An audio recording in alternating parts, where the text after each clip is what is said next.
Mr. Davey, in terms of the unagreed bundle, we would allow you to show it to us on a provisional basis, but I think we are all in agreement with what I said before we short adjournment, which is that the purpose of showing us factual material is to flesh out factual findings by the FTT and not to invite us to make any new factual findings to fill in any gaps which there may be in the FTT's findings.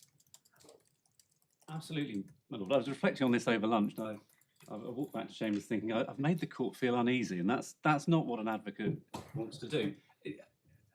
I'm very grateful for that indication. As I said, everything in there was before the FTT, and having carried out an audit over lunch, we think nearly all of it is referred to in or anchored in a finding, and that is the very example you gave, i.e.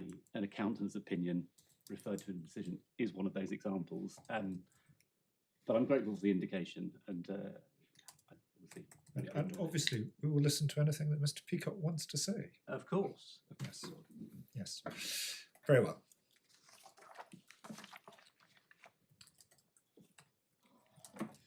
Well, in that event, I'm very grateful for that indication. I think in that event, that cuts through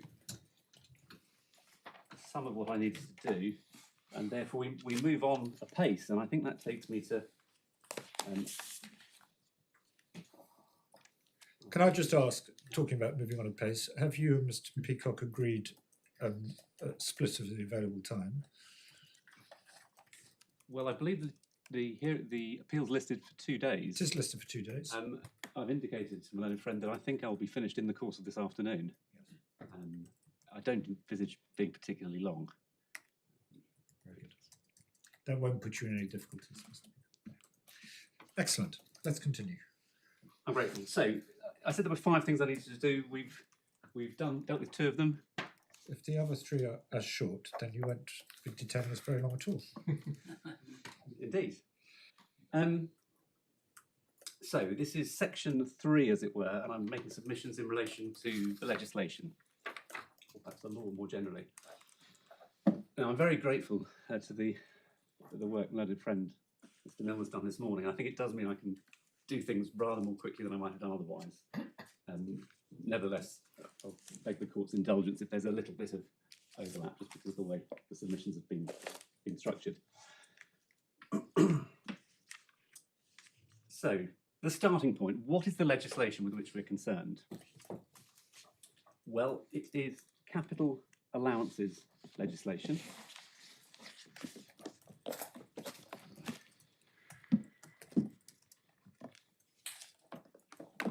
What are capital allowances? Putting it simply, they are allowances which recognise and make provision for the fact that businesses have to spend money on assets, sometimes referred to as wasting assets, which depreciate in utility and value over time. And as my friend Mr. Milner's already noted, that's essentially how the House of Lords and the Supreme Court put it in BMBF at paragraph 3, and then in Tower at paragraph 19, respectively. I'd be grateful if we could have Tower to hand. That's at Authorities Bundle tab 36, so in hard copy that's the second bundle. Tab 36 within it, page 560.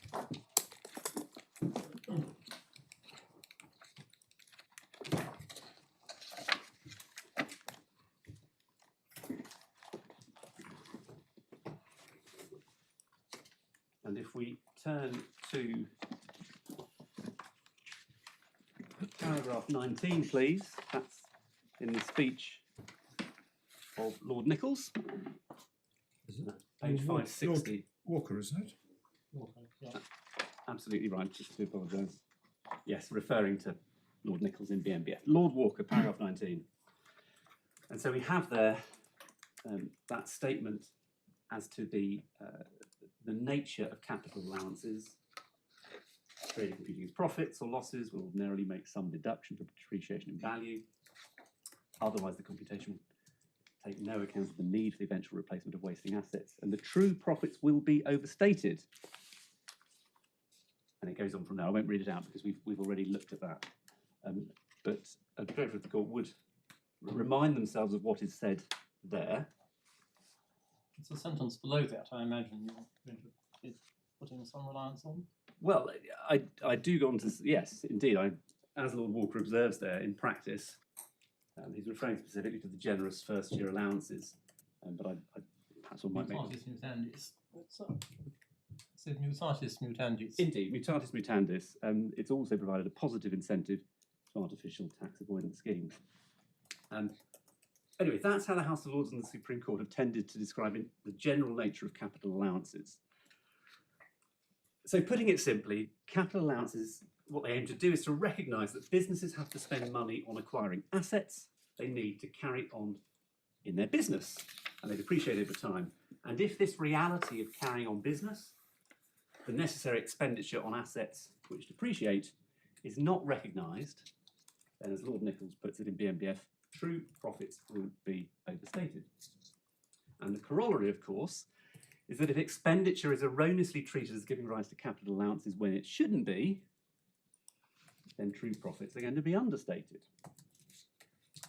Now, sometimes there may be an incentivisation element, Parliament seeking to encourage certain behaviour through the capital allowances regime, but with that caveat, if indeed it is a caveat, what the capital allowances regime is trying to do is to ensure that business profits are neither overstated nor understated, but reflect the true or real position. So, it is in my submission a straightforward instance of Lord Wilberforce's famous observation in Ramsay that tax, he was specifically referring to CGT, is, quotes, created to operate in the real world, not that of make-believe. Ramsay 326D, Authorities Bundle, page 231. Now, if we then narrow the lens slightly, the fact that what capital allowances legislation is aiming to do is to respond to the reality of carrying on business and reflect the true or real position is recognised in the case law specifically in relation to section 11.4. And it's section 11.4 which is at the heart of ground 2. And we already have Tower open, I believe. If we could turn to page 86 of the judgment, it's page 582 in the bundle, and it's the judgment of Lord Hope. And he says this in relation to section 11.4 at paragraph 86, picking it up one sentence in. The general rule itself is not in doubt. Expenditure is qualifying expenditure if it is capital expenditure on the provision of plant or machinery, wholly or partly, for the purposes of the qualifying activity carried on by the person incurring the expenditure. Capital Allowances Act, section 11.4. The problem that the facts of this case give rise to is the extent to which surrounding circumstances, such as the source and destination of the funds expended and the commercial soundness of the transaction when looked at as a whole, may be taken into account in an assessment of the question whether the taxpayer was involved in expenditure that entitled it to the allowance claimed.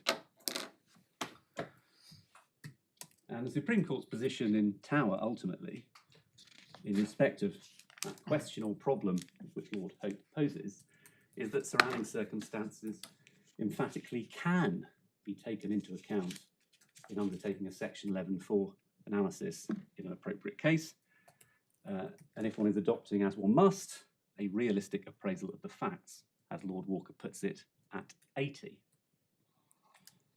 So we've seen the examples given by Lord Hope in 86 of elements of the surrounding circumstances that might be relevant. So he refers to the source and the destination of the funds. He also refers to the commercial soundness of the transaction when looked at as a whole.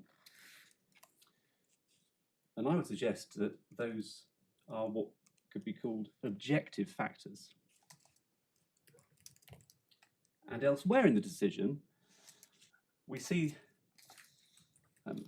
features of the surrounding circumstances that were relevant in Tower. for example, it was relevant that what was in issue was, quotes, a complex preordained transaction where the court is concerned to test the facts realistically viewed. And that's Lord Walker at 67, if the court wants to go there. A complex preordained transaction where the court is concerned to test the facts realistically viewed, paragraph 67.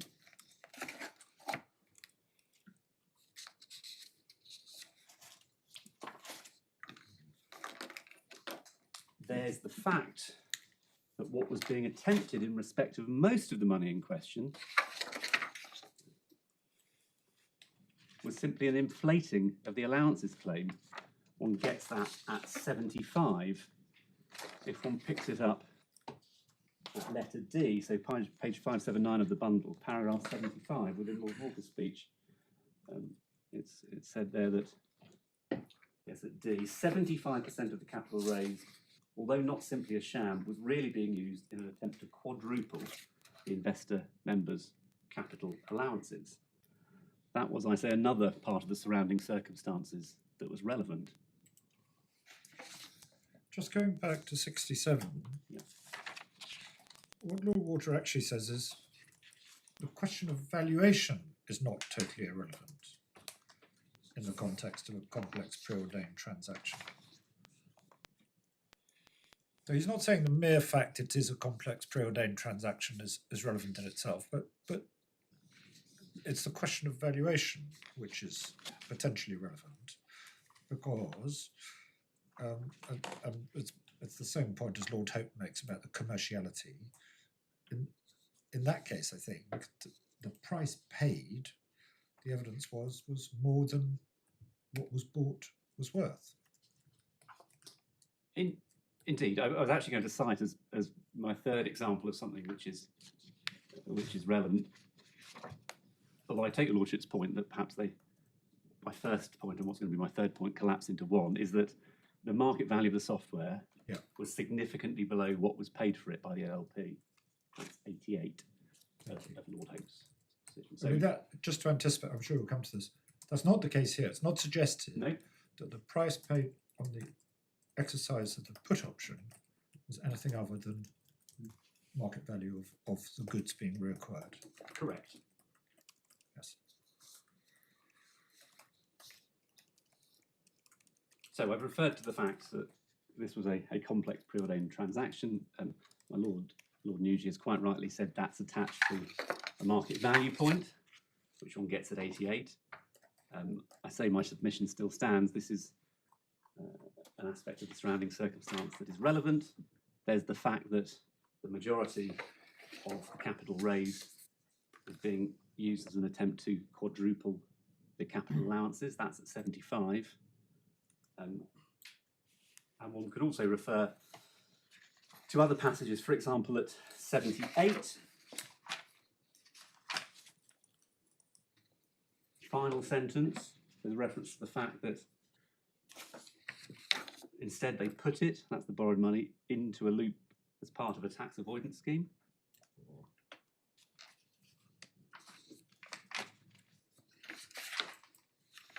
Other elements of the surrounding circumstances which are relevant, or I recognise that one might say these are all different ways of expressing same or similar points. At 88 and 89,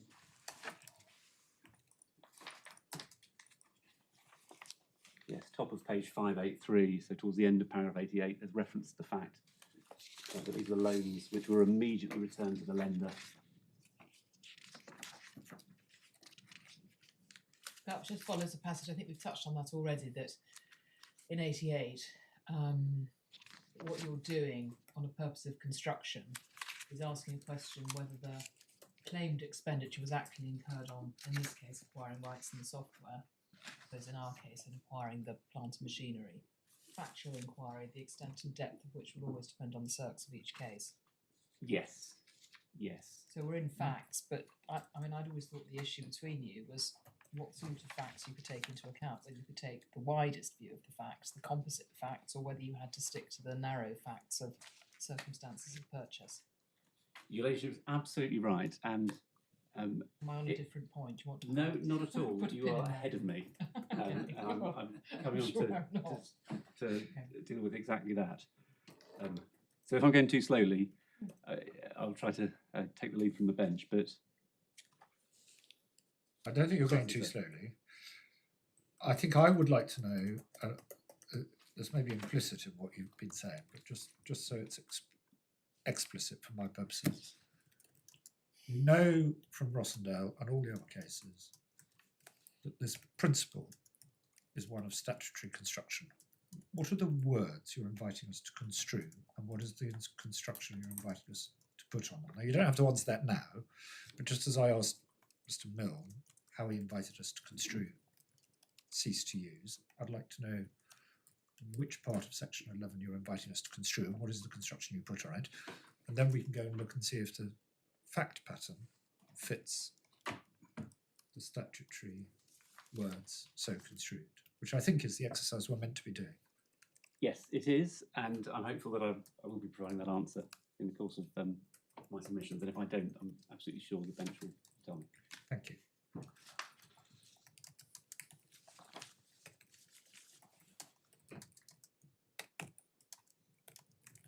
You were showing us the width of circumstances that can be taken Yes, into so- account. So I made the, as it were, the broad general point about the nature of capital allowances, trying to reflect a facet of the reality of business that you have to buy kit, and sometimes that kit depreciates, and if that's not reflected, then profits might be overstated or understated. I then said that desire to get towards the true or real position is also relevant, not just in a hazy general way, but specifically in relation to this section. And the reason we know it is because the Supreme Court has told us. That's, as I've said, the question that Lord Hope poses: to what extent are the surrounding circumstances relevant in looking at whether expenditure falls within 11.4? The answer is the surrounding circumstances absolutely can be relevant, and I've tried to show you some of the things, well, the examples given by Lord Hope and some of the passages within Lord Walker's decision and Lord Hope's, where it's sort of teasing out some of the factual points that are relevant, and I've suggested that they can be viewed certainly as including objective components. And my Lady Justice Whipple has rightly noted that at 88 we've got this point that the factual inquiry, the extent and depth will always depend on the circumstances of each case. That's at 88. And so I've said a little bit about capital allowances broadly, and now I've said a little bit about what the Supreme Court tells us about this section. The approach that one is to adopt in looking at section 4 is, as I've said, number one, context sensitive. Each case is different. The extent and depth of the required inquiry will always depend on the circumstances. And number two, it involves a substantial objective component.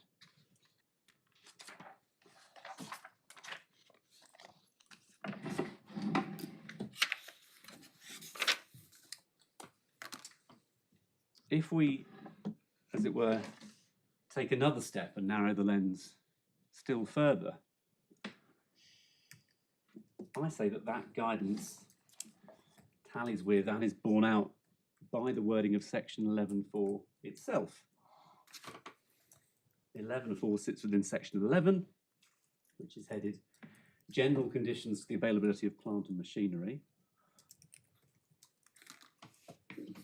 The court may or may not want to have the section in front of them. If they do, then it's going to be Authorities Bundle 1.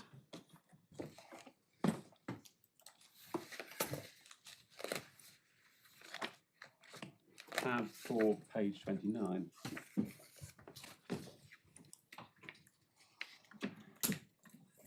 So it says the general rule is that expenditure is qualifying expenditure if A, it's capital expenditure on the provision of plant or machinery, wholly or partly for the purpose of the qualifying activity carried on by the person incurring the expenditure, and B, the person incurring the expenditure owns the plant or machinery as a result of incurring it.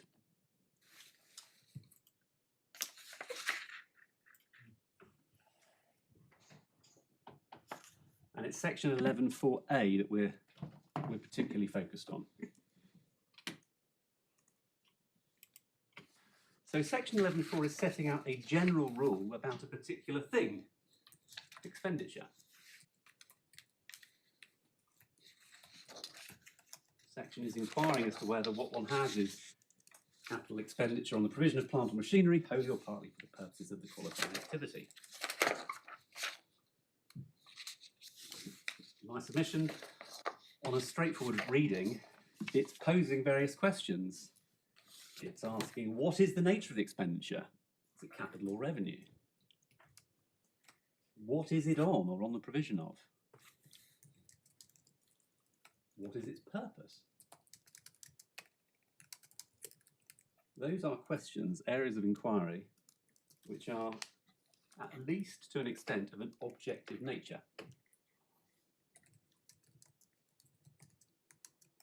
We don't say that the subjective is necessarily irrelevant, but we do say that the objective has at least a significant role to play.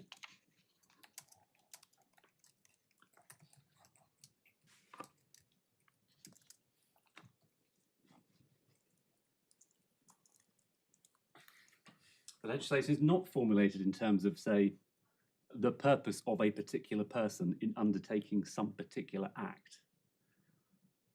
That's not the statutory language used. Legislation asks whether this is expenditure of a particular character on the provision of plant or machinery, wholly or partly, for the purposes of the qualifying activity.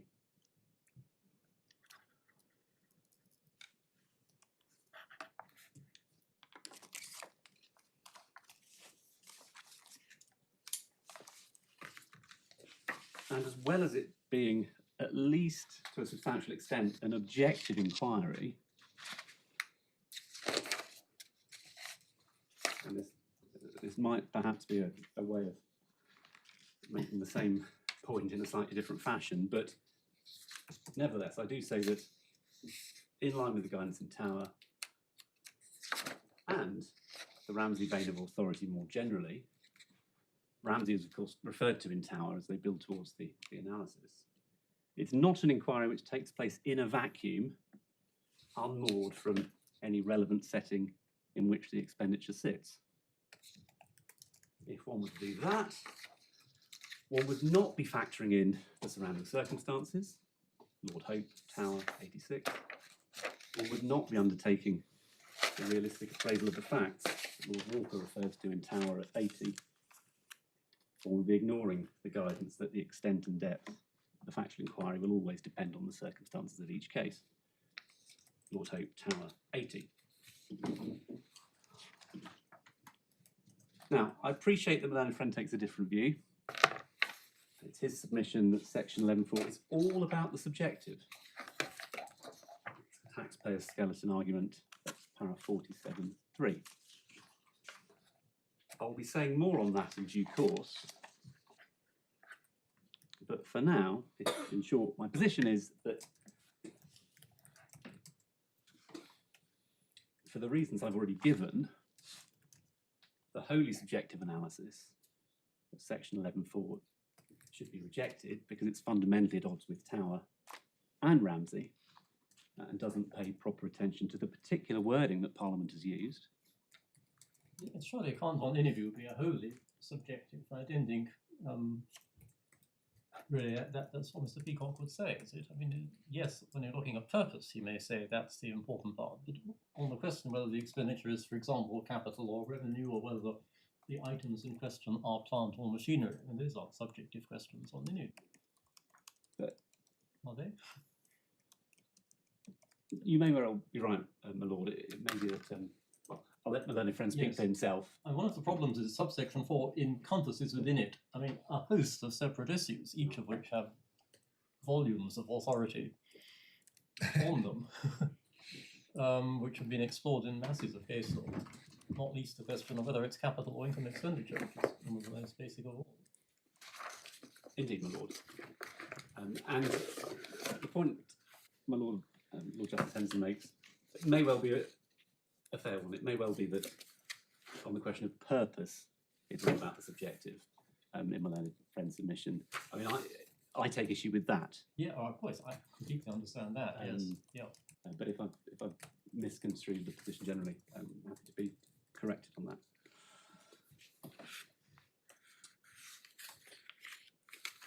So I'm going to deal with this in more detail in due course, but for now I'm basically making 2 points. Number one, a sort of a wholly subjective analysis, I say, is to be rejected.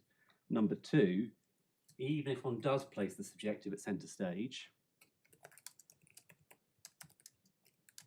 I still say that the taxpayer's position, in this case, fails to factor in what is to be taken into account as falling within the subjective. Their position is overly narrow. See Lord Justice Millett in Vodafone. And also, perhaps more fundamentally, or as fundamentally,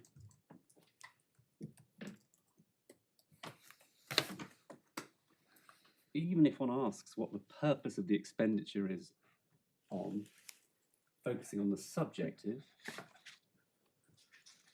where the put option is part of a preordained composite scheme and was certain or virtually certain to be exercised, one cannot simply only look at the put option itself to answer that question. You have to ask why the put option exists.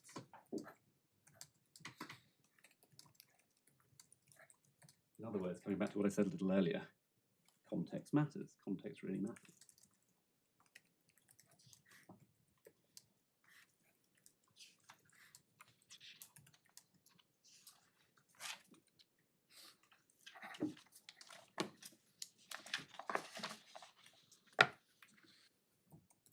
I think from there,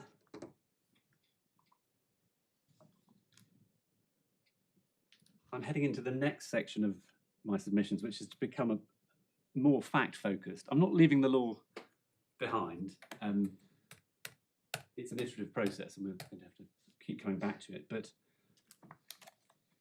I've made the 3 points that I wanted to make to at that stage. Number one, capital allowances are aiming to reflect the true position, not overstate or understate profits. Number two, Tower says surrounding circumstances do matter if you're looking at 11.4. Number three, if you look at the wording of 11.4, in my submission, it's clear that at the very least, the objective has an important role to play.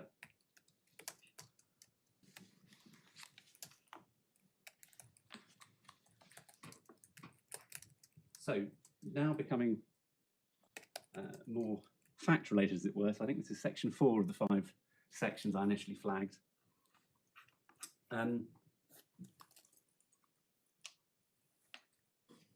going to take the matter in 3 stages. First of all, I want to consider what is it that one takes as one's factual starting point or frame of reference. Secondly, I want to compare and contrast some simple fact patterns. And then thirdly, I want to look at the facts of this case. In doing that, I'll be considering whether, and if so, how, the assumption in relation to the option, which is taught orderly granted permission, how that impacts on the analysis. So number one, I'm going to ask, what's the starting point or frame of reference? Number two, compare and contrast some simple fact patterns. Number three, look at the facts of this case. So in terms of the first of those, the key question, well, perhaps the key question, at any rate, a key question, is where do you take your starting point in the factual story? I'm looking at 11.4. Now, last week, I did that rather dreadful thing of watching a video in which one sees oneself.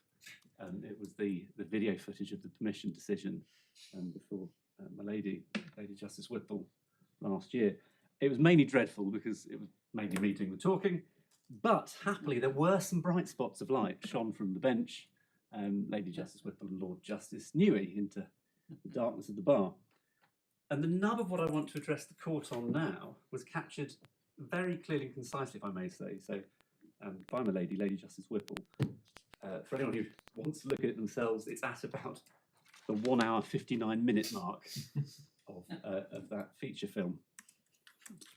The question which Lady Justice Whipple posed in effect,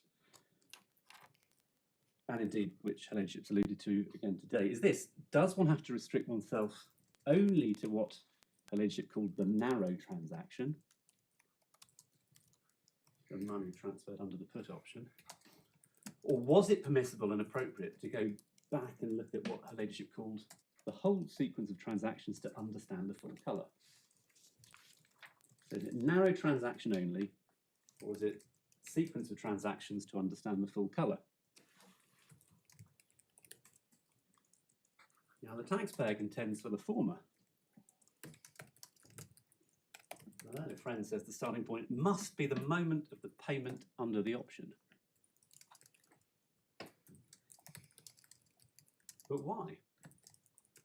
I mean, generally speaking in life, if you want to get a proper understanding of a situation, it is usually thought of as a good thing to see matters in context. And in a legal setting, that common sense rule of thumb, as your lordships are aware, finds expression as a key theme, arguably the key theme, within the Ramsey Bailiff authority. An unblinkered approach to the analysis of the facts is what is to be aimed for. We know that from the conquering case of Arrowtown at 35, cited in several House of Lords and Supreme Court cases since, for example, at BMBF, in BMBF at 36. And indeed in Ramsey itself, at page 323.4 of Lord Wilberforce's judgment, he said this, and if anyone wants to go there, it's Authorities Bundle, page 228. If it can be seen that a document or transaction was intended to have effect as part of a nexus or series of transactions, or as an ingredient of a wider transaction intended as a whole, there's nothing in the doctrine, that's the doctrine of the Duke of Westminster case, to prevent it being so regarded. To do so is not to prefer form to substance or substance to form.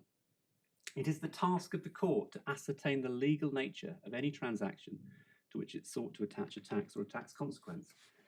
And if that emerges from a series of or combination of transactions intended to operate as such, it is that series or combination which may be regarded.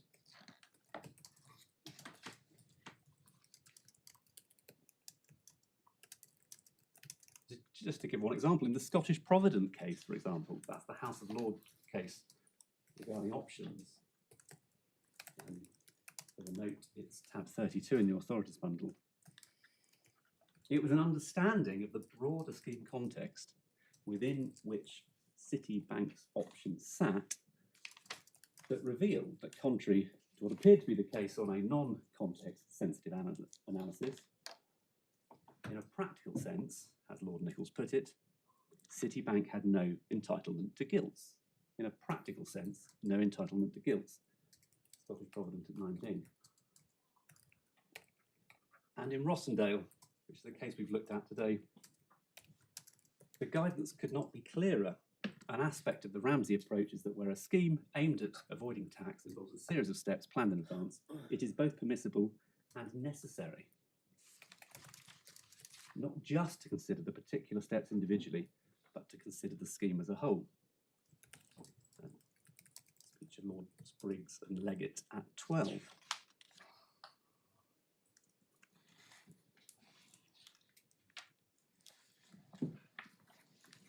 Now, the taxpayer's position appears to be that that sort of guidance and learning does not apply when it comes to section 11.4. One has to focus on the narrow transaction, to use my Lady Justice Whipple's expression. But I say that's simply incorrect. We know that from Tower. Lord Walker expressly refers to Ramsey in working up his analysis. There's absolutely no suggestion that 11.4 is immune to a Ramsey analysis. Surrounding circumstances, to use Lord Hope's phrase, matter. I mentioned Rossendale.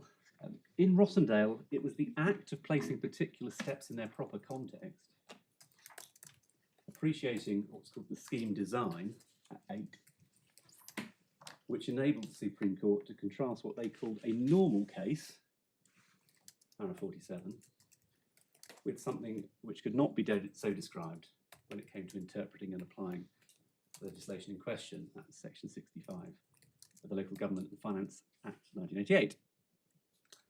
And if one's looking for a normal case in relation to section 11.4, I would suggest that it will usually not be difficult to spot.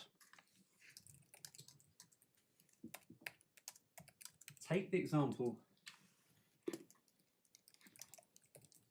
of the owner of a milk delivery business who decides that unless he or she is going to keep delivering milk on foot around the village, he or she will need to buy a milk float in order to deliver the milk. I would suggest that that expenditure on that milk float would satisfy section 11.4. Similarly, if in due course that vehicle reaches the end of its working life and needs to be replaced, the expenditure on the further milk float would satisfy section 11.4. It's clear what the expenditure is on, or on the provision of, and it's clear what the purpose is. The expenditure is on a milk float and the purpose is the furtherance of the milk delivery business. It's a normal case. But what if that same business already owns a milk float and it's in perfectly good working order and no further milk float is needed for the business? In that situation, no capital expenditure is required on the provision of a milk float. No capital expenditure is required for the purposes of the business. Does the analysis alter relevantly if a tax advisor taps the owner of the business on the shoulder and says, if you pay me a fee and enter into a series of agreements, then in a couple of weeks' time, you will be in exactly the same position as you are now as regards your milk float. Same condition, same use, no loss of use in the meantime. And after a very brief hiatus, to be measured in a small number of days, exactly the same formal ownership, plus no change in accounting treatment at all. But you might be in a different position from a tax point of view.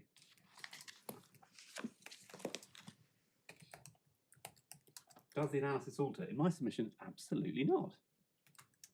The only substantive distinction between the non-tap on the shoulder situation and the tap on the shoulder situation is that in the latter, unlike the former, the business owner has paid a fee to an advisor and a bank and has a purported claim to tax allowances that he or she would not otherwise have. But that is not a distinction that makes a difference for the purposes of 11.4. Insofar as there might be a potential candidate for an item of expenditure within those arrangements, falling within 11.4, I would suggest that things look pretty unpromising. The item, the money transfer in question, is simply going to be one inevitable step in a chain of inevitable steps which comprise the scheme. And we know from the case law, including, for example, ranges at 65, that one looks at how the scheme is intended to operate. It's going to be hard to say that the payment is realistically for the purpose of the business because the business doesn't need the scheme. The scheme is not needed to deliver the milk around the village. And it's going to be hard to say realistically that the expenditure is on the provision of plant and machinery because the business is not in any different position as regards plant and machinery after the scheme compared to the position it was in prior to the scheme. The business has one milk float before entering into the scheme. The business has one milk float, the very same milk float, a week later when it leaves the scheme. Can it really have been Parliament's intention that that sort of fact pattern, which in principle could be repeated again and again and again and again on the same milk float, comes within the scope of the section 11.4 wording? I say no. Now, it won't have escaped the court's attention that the hypothetical example is essentially our case stripped bare. But in cases of assistance, I'd like to spend just a few moments colouring in the particular facts in our case. I'm going to do that first of all without the option assumption, and then secondly I'm going to do it with the option assumption.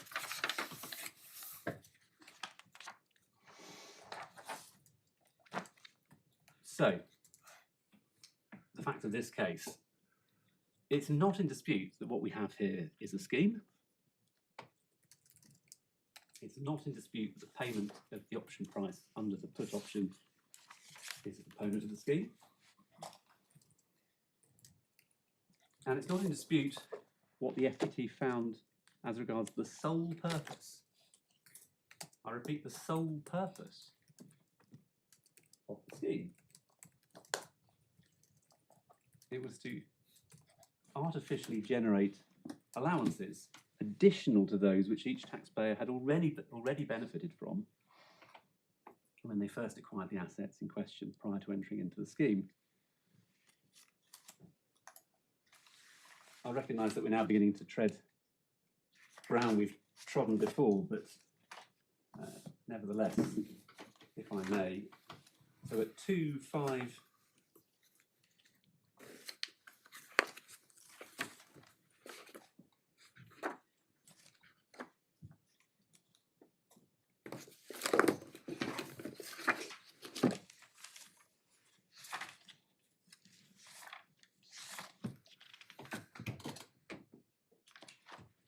I didn't have a typo in there.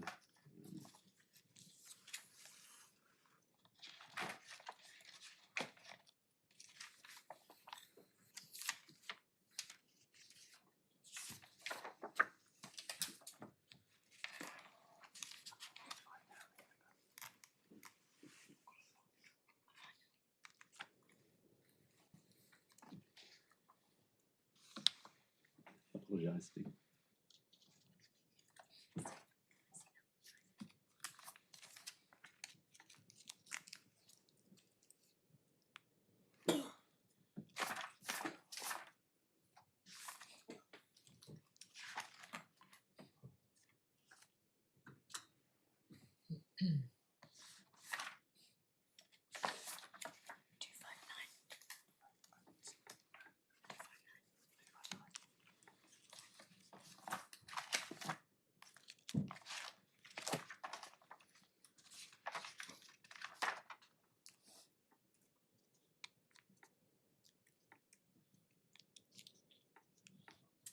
Apologies, my notes.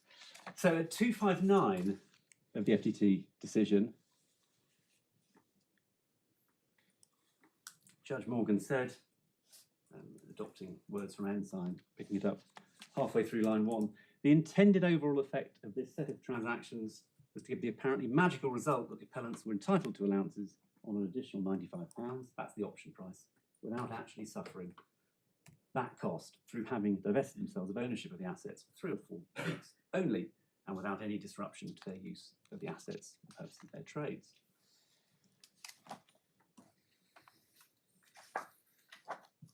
At 75, with apologies for jumping around, it is plain from the design and economics of the scheme that the appellant's sole purpose in entering into the various transactions was to obtain allowances on the option price without suffering the economic burden of paying that amount. 265.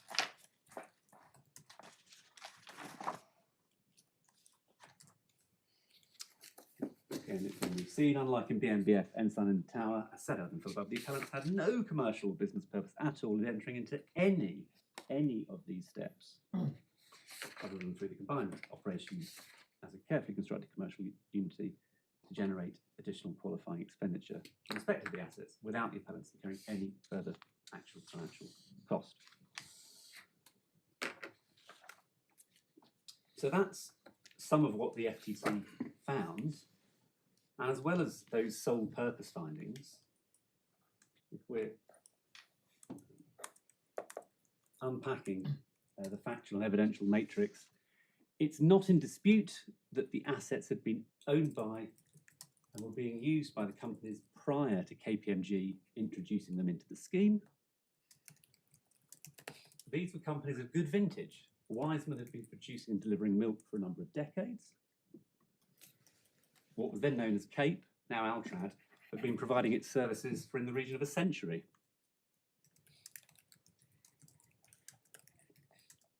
It's not in dispute that the assets remained in the use of the companies at all times, pre-scheme, during scheme, post-scheme.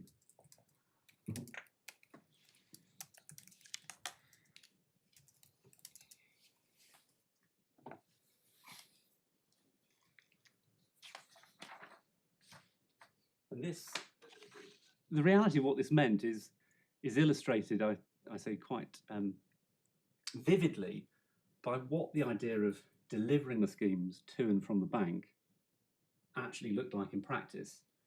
And recognising that in the end, the court might say that I'm not allowed to use the unagreed bundle. Nevertheless, I will, if I may, turn to the unagreed bundle.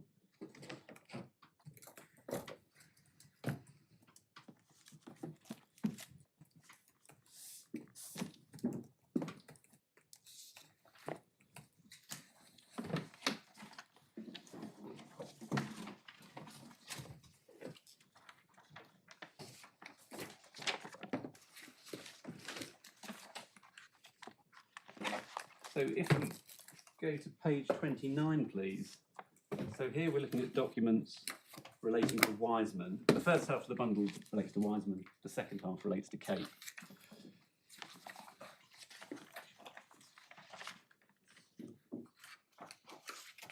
Is there an electronic version of this as well, or have we just got the hard copy? There is an electronic version. Okay, thank you. If it would be helpful to have more guidance as to where it is, so that we can try to give that. No, I'm fine. Don't worry, I can use this. It's fine. Okay, I'm grateful. So, just so the court is aware, delivery and acceptance certificates are referred to in the FTT decision at, for example, paragraph 59.9. What we're looking at here at page 29 is a delivery and acceptance certificate on the sale agreement. So this is, so we're looking at Wiseman, that's the milk delivery company. They're selling the assets to the bank. This is at a depot up in Aberdeen. So the vendor is stated to be Wiseman. The purchaser is the bank, that's SG Leasing. We can see at the top, it's Alton's Aberdeen. It's 8:35 AM on the 24th of May 2010. It's a Monday morning. It's 72 hours after the dates on the minutes approving the scheme. We can see that the signatories there are James Walsh on behalf of the bank and Tracy Bell-Janet on behalf of Wiseman. And we can see it driving a delivery, and it refers to a schedule. Second paragraph, the vendor hereby certifies that all those items of equipment identified in the schedule to the agreement, that's the sale and purchase agreement, as being located at the location, that's Alton's Aberdeen, are located at the location. For what it's worth, the schedules, I don't tend to go through them, but the relevant schedules begin at page 66.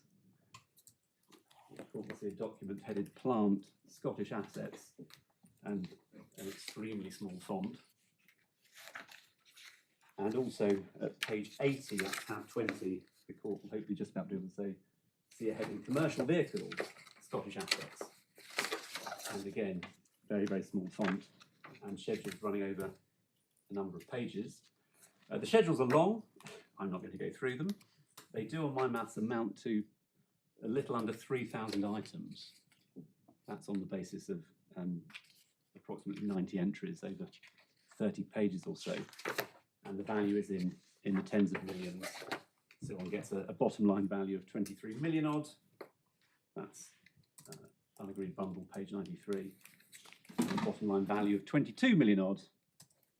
Unagreed bundle, page 79. And the items for this particular site, Alton's Aberdeen, run into the dozens. I think it's about 64 or so. 64 or so. It's maybe too much detail, but we can see Aberdeen Depot starting below the second hole punch on page 66, and one will see a similar thing, Aberdeen Depot on page 80, starting at around the first hole punch. So this is the delivery. It's from company to bank. It's 8:35 on Monday morning. If one then goes to page 30, so we were at page 29, which is where we saw the delivery from company to bank. If we go to page 30, one's got a similar looking document. This time it's from bank to company. This is on the granting of the lease. It's the same people, it's the same date, it's the same minute. It's 8:35 a.m. So this is a very busy minute.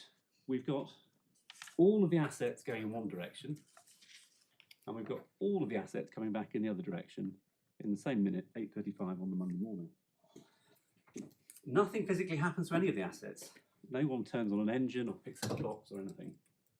And the assets use does not change in any way whatsoever.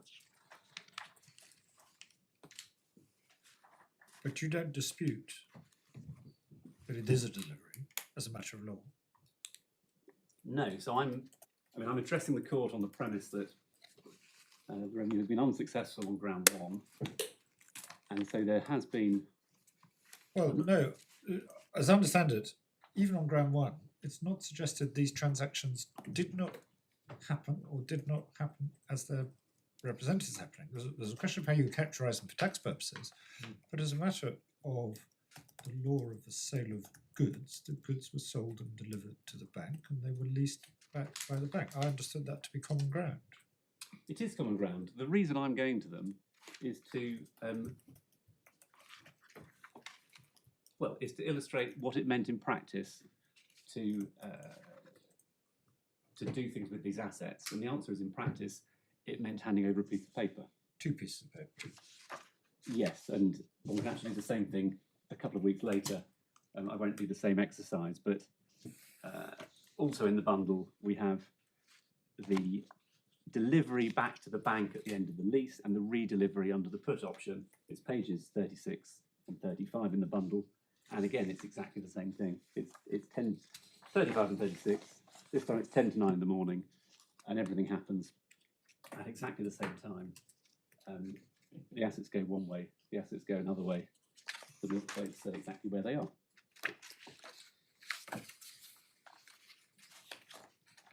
But in answer to your Lord's question, no, I'm not taking any issue with the fact that as a matter of law, that is a delivery and acceptance. What I'm trying to do is show what, as a matter of practical reality, it meant. And my submission is that as a matter of practical reality, it made no difference whatsoever to the business in their use of the assets.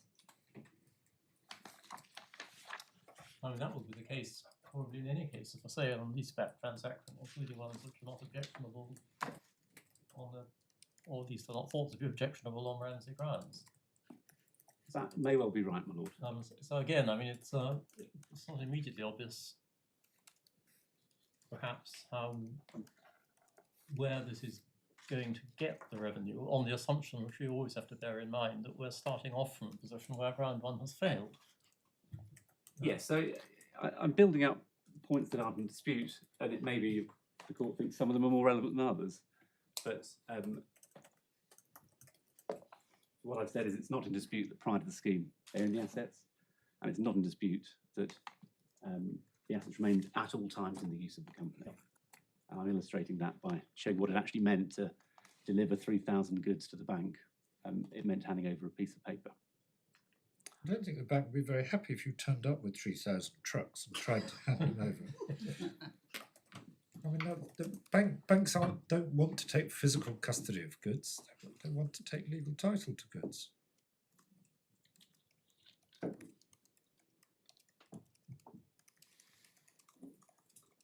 move on.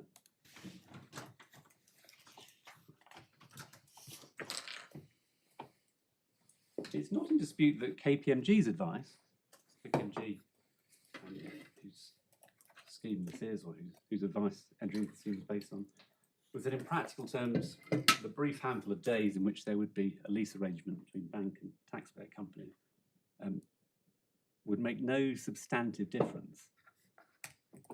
KPMG's advice is referred to in the FTT's decision, for example, at paragraph 41B.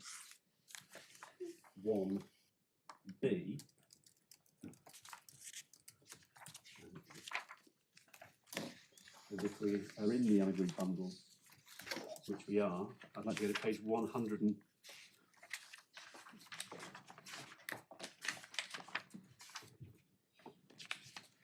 page 100, which is KPMG's advice to Kate.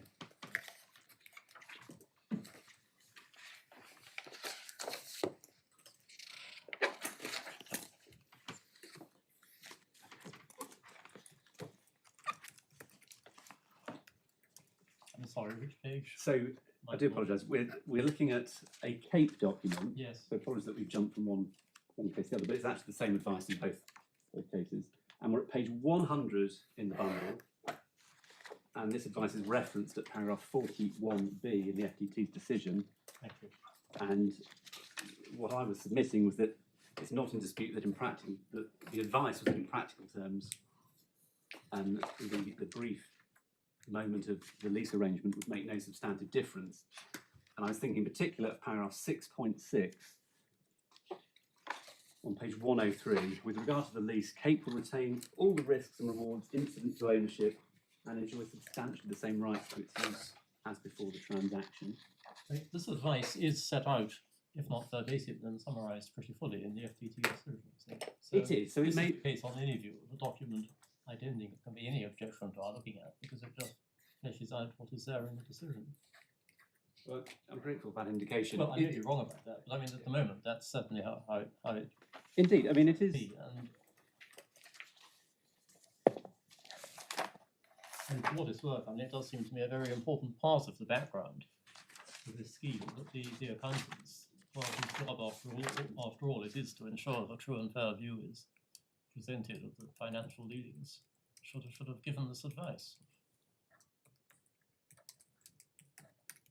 Yes, so if one wants the reference in the decision, it's at paragraph 40, where Judge Morgan says that KPMG produced an accounting opinion on the 14th of July 2010, and she's referring to this document.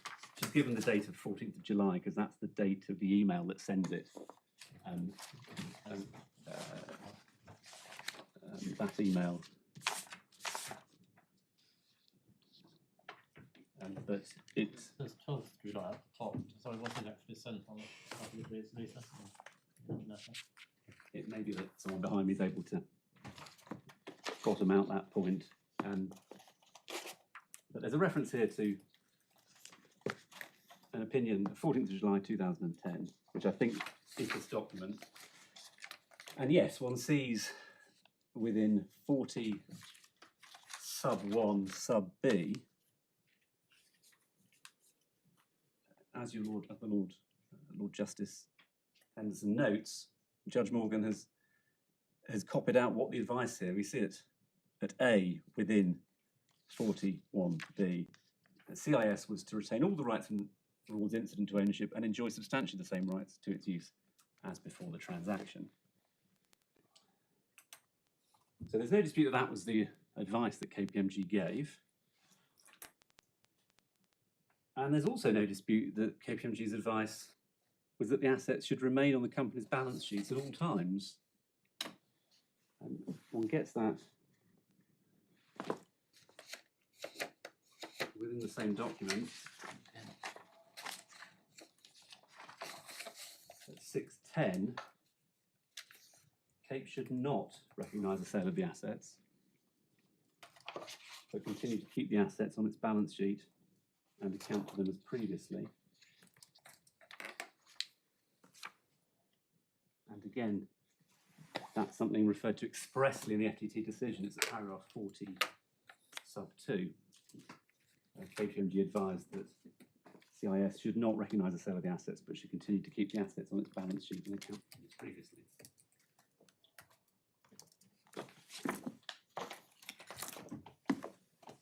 Can I ask a question? The advice is that Kate will retain all the risks and rewards incident to ownership. Was there an express provision for what happened if one of the assets was destroyed during the term of the lease? I mean, suppose somebody wrote a lorry off. Would they still have to buy it under the put option? What was left of it? At the same price? I'm not going to pretend I've got an immediate answer to that, but it may be that we can. I mean, this advice suggests that in practical terms the answer must be yes, but that seems slightly surprising, but maybe there were provisions to that effect. Yes, it may be that we can.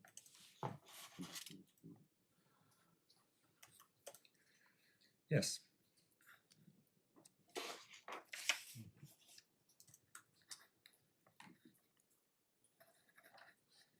And indeed,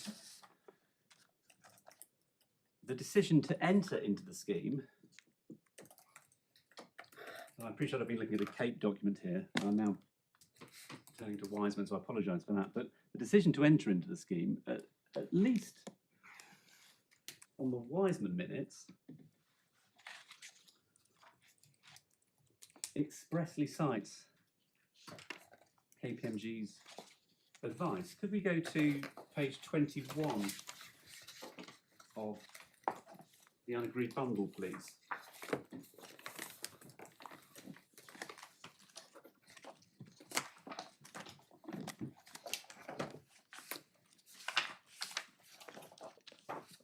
Starting at page 20. So this is a board meeting minute of Wiseman. It's referenced at paragraph 58.1, or the meeting's referenced at 58.1 of the FTP decision.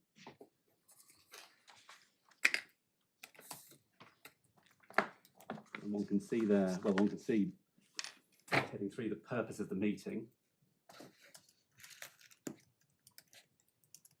And we'll see what's written there, and a list of items, documents set out under paragraph 3.2. And at 3.3, the chairman then reported the purpose of the meeting was to consider and if thought fit to approve the transaction.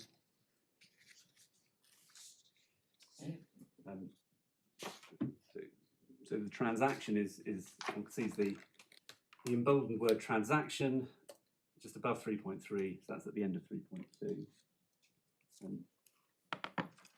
Interestingly, in the list of documents referred to under paragraph 3.2,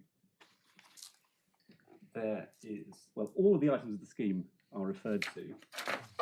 The put option only gets a glancing reference. It's the very top line of page 21, and a put option agreement.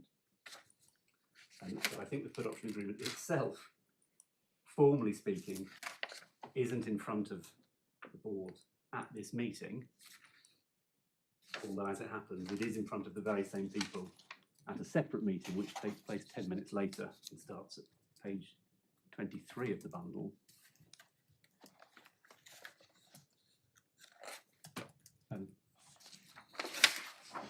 So yes, forgive me that I'm moving around and making various points, but we've got a meeting on the 22nd of May, 2010, it's 5 in the evening, and there are 2 people in attendance. They're deciding whether to enter into the transaction. The elements of the transaction are referred to under 3.2 on page 20, and the purpose of the meeting is set out under 3.3.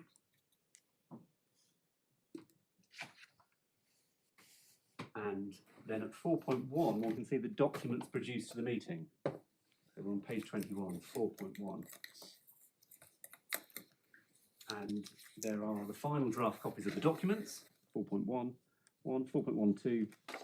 There's a note of con with my learned friend, Mr. Peacock. And 4.13, a letter of advice from KPMG. 4.14, letter of advice from Deloitte. 4.15, evaluation.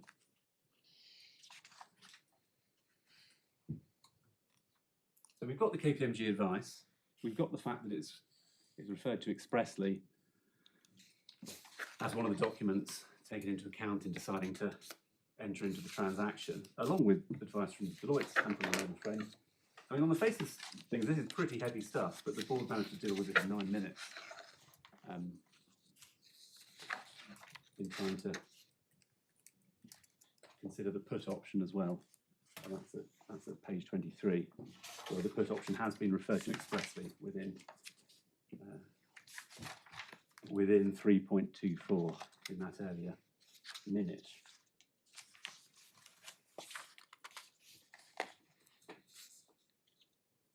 But my submission at its simplest is that the advice from KPMG is clear, and it's also clear, at least on the face of the minutes in Wiseman, that it's expressly considered as one of the items in entering into the transaction.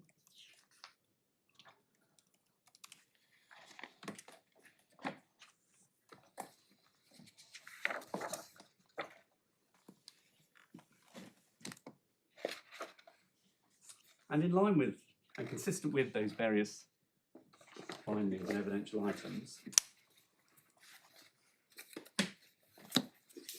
perhaps I should say for good order, in the CAPE minutes, the put option is expressly part of the, referred to expressly as part of the transaction as opposed to splitting it between two meetings. If the court wants to see that, I think.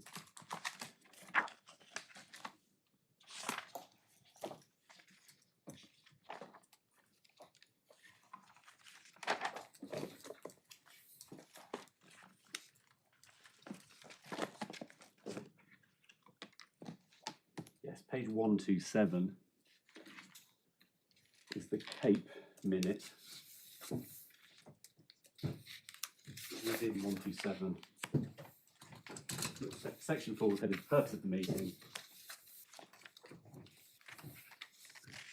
And one can see at the end of 4.1, what's gone before is defined as the transaction, singular, as of CAPE, and it includes the various elements that comprise the transaction, including the put option.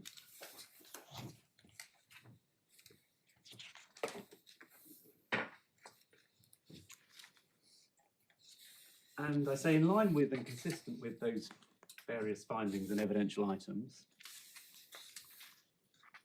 there's no suggestion that the companies were not intent on carrying the scheme arrangements through in their entirety, including implementing the put option, in order to obtain the allowances which they were hoping to attain. And indeed, given what the FTT found to be the sole purpose, and given the fees that the company or companies were incurring, it would be peculiar if they were not aiming to carry all of the elements of the arrangements, including the put option, into effect. And I was reminded of the observation originally Lord Steyn in the Magookian, page 917 of the Magookian Law Report. Tax avoidance is the spur to executing genuine document and entering into genuine arrangements.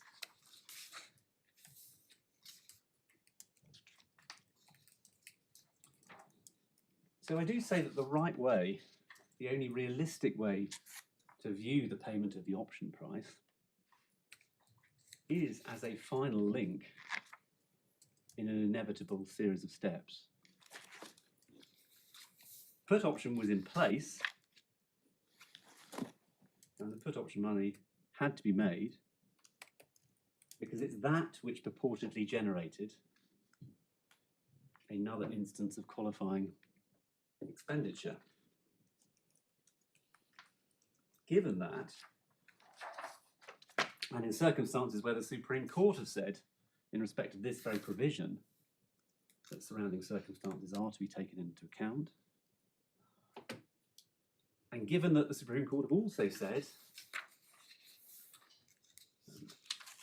in Rossendale recently, that where a scheme aimed at avoiding tax involves a series of steps planned in advance, it's permissible and necessary, not just to consider the particular steps individually, but to consider the scheme as a whole, I do say this is not expenditure which answers to the statutory description within 11.4. Realistically, it wasn't on the provision of assets. They got nothing that they didn't already have prior to the scheme. Realistically, it wasn't for the purposes of the business. The business didn't need the scheme.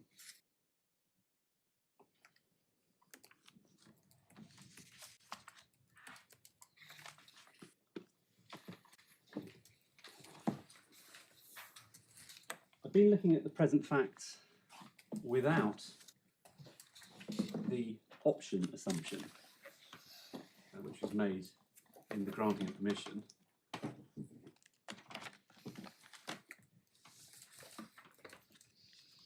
I now want to factor the option assumption into the analysis to see what happens, whether anything changes. And my submission is that the option assumption does not alter the analysis that I've just set out. Is the option assumption what's called the required assumption? Yes. Yes. I can call it the required assumption if that's easier. But yes, it's the same thing. It's the same thing.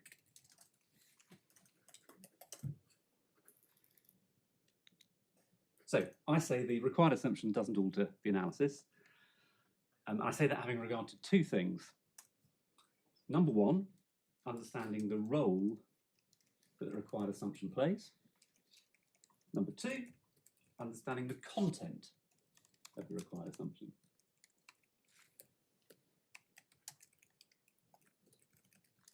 So first,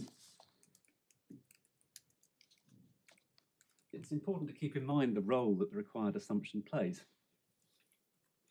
So in granting permission on ground 2, which this court held was a new ground, the court was mindful that the taxpayer companies should not be adversely affected from an evidential point of view.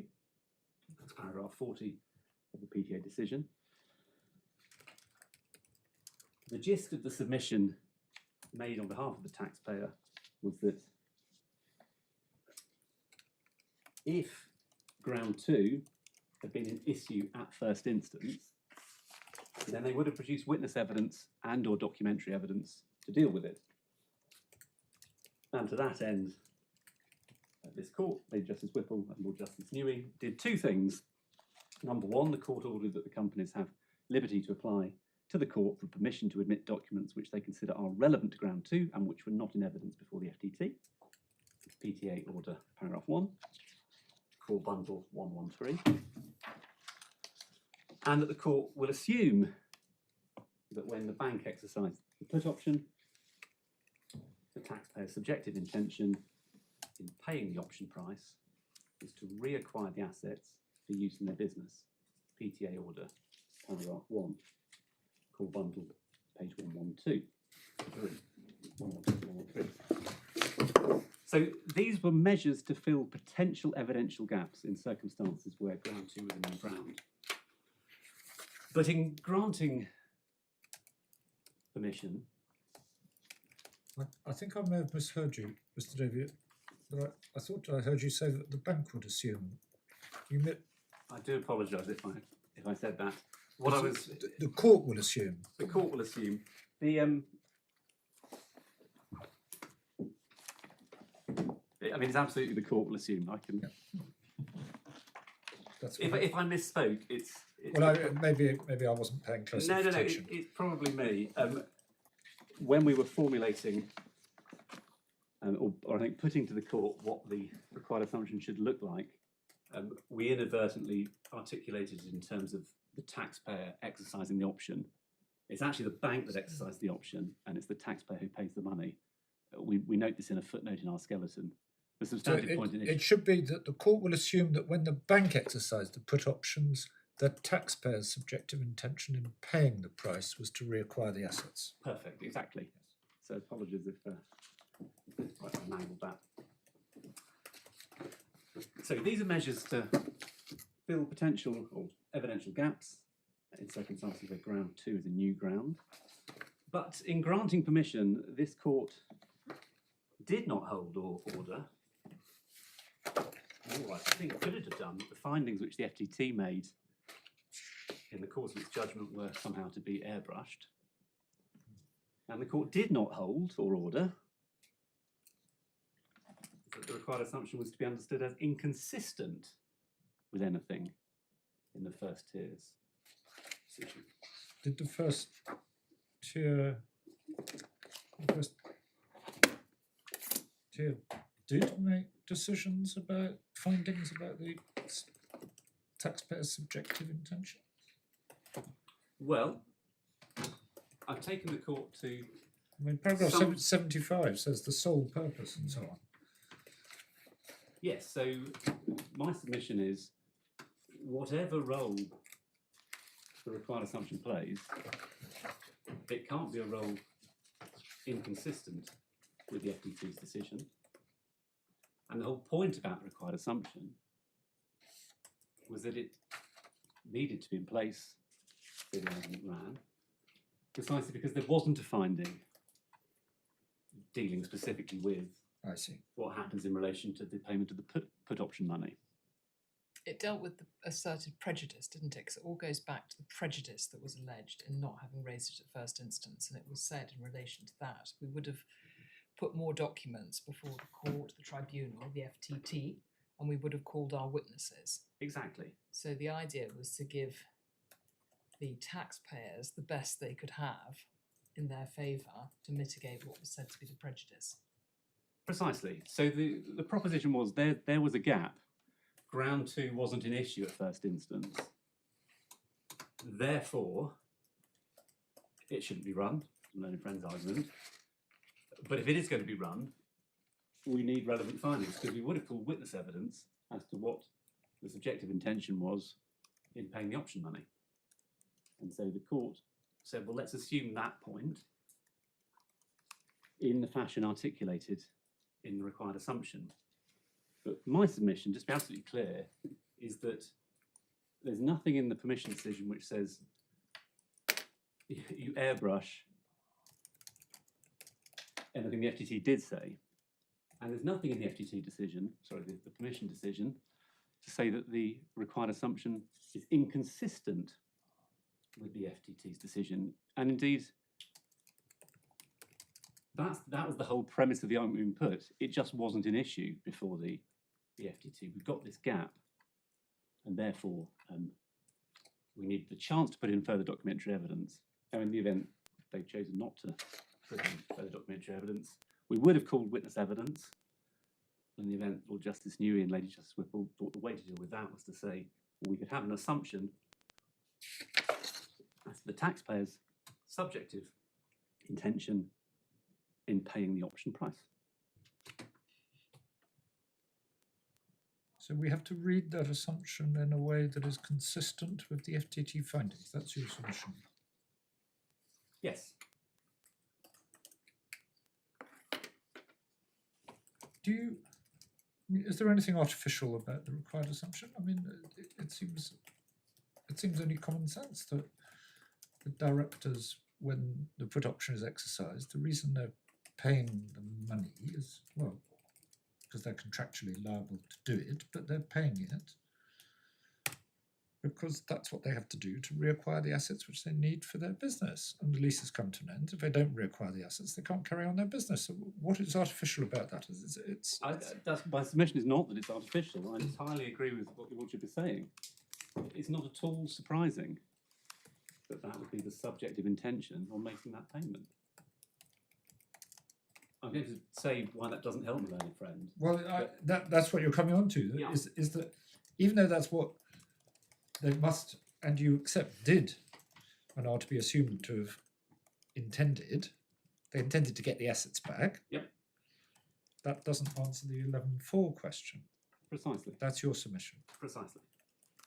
And you're going to explain why. I'm going to explain why. Yes, thank you.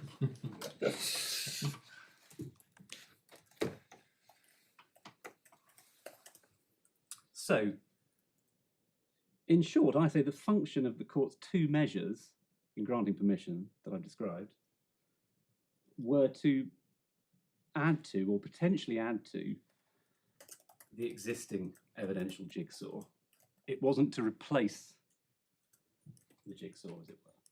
It was to add an element to it. It wasn't to say, we discard what happened before, we now have new rules of the game. It was to add a piece to the jigsaw. It wasn't to replace the old jigsaw, or simply say, here's a new jigsaw. So with that function or role in mind, how does the content of the assumption bear upon the analysis? I said I want to address the calls on function and now content. Well, the content of the required assumption is an assumption as regards subjective intention. Those are the words used in the order. It's surgically precise. It is temporally and, as it were, architecturally, in terms of the scheme, confined, limited. It's about a particular step, the final step, in the series of steps that comprise the scheme. It's an assumption about the subjective intention of the company at the time that the payment under the put option is made. And it's my submission that it's entirely consistent with, and indeed supportive of, is a logical consequence of the analysis that I've been setting out. And my learned friend might not like it, but I do say he can't wish away the findings of the FTT, which a number of which we've already been to. We've been to 265. The appellants had no commercial or business purpose at all in entering into any of these steps. We've been to 75. Plain from the design and economics of the scheme that the appellant's sole purpose in entering into the various transactions was to obtain allowances on the option price without suffering the economic burden paying that amount. And I say those findings are consistent with the required assumption, because if you're going to be in a position purportedly to claim allowances, then you want the put option to do exactly what it says on the tin. In any scheme context, I would suggest participants in the scheme will want the scheme to be effective. They'll intend that final link does what it's meant to do. I've already referred to the observation of Lord Steen and McGuckian. Tax avoidance, the spur to executing genuine documents and entering into genuine arrangements. But does that tell you what you have? But does that tell you that what you have answers to the statutory description? Well, I say no. In circumstances where you've got a provision, 11.4, that the Supreme Court has told you is to be analysed having regard to the surrounding circumstances, Tower, and against the backdrop of the Ramsay vein of authority, no, it doesn't. Now, the points I've been making can be seen as points about objectivity. They can also be seen as points about subjectivity, and I'd like to say something on both.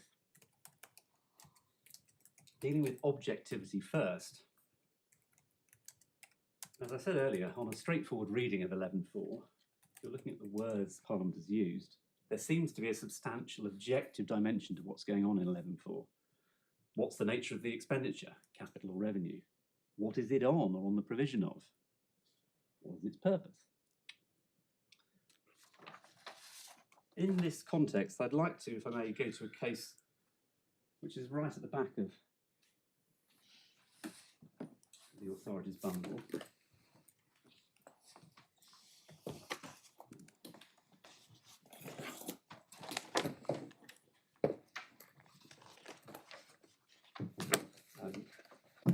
I'm hopeful that it starts at page 1015, and it's a case called 7 Individuals.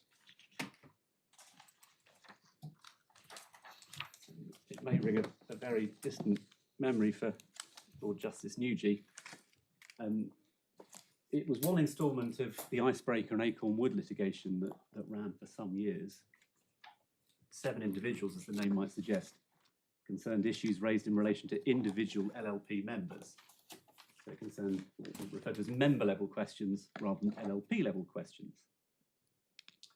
And one member-level question which emerged related to Section 74ZA of the Income Tax Act 2007, which included a reference to purpose. The question was whether the arrangements to which one of the members was a party had a main tax avoidance purpose. And if it's helpful, I'm at paragraph 25.3 within the decision, page 1028, whether the arrangements to which Mr. Hawksbridge was a party had a main tax avoidance purpose.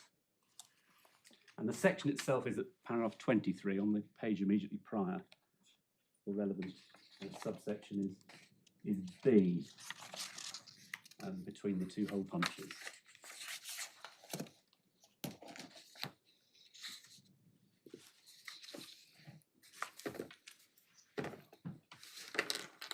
Now,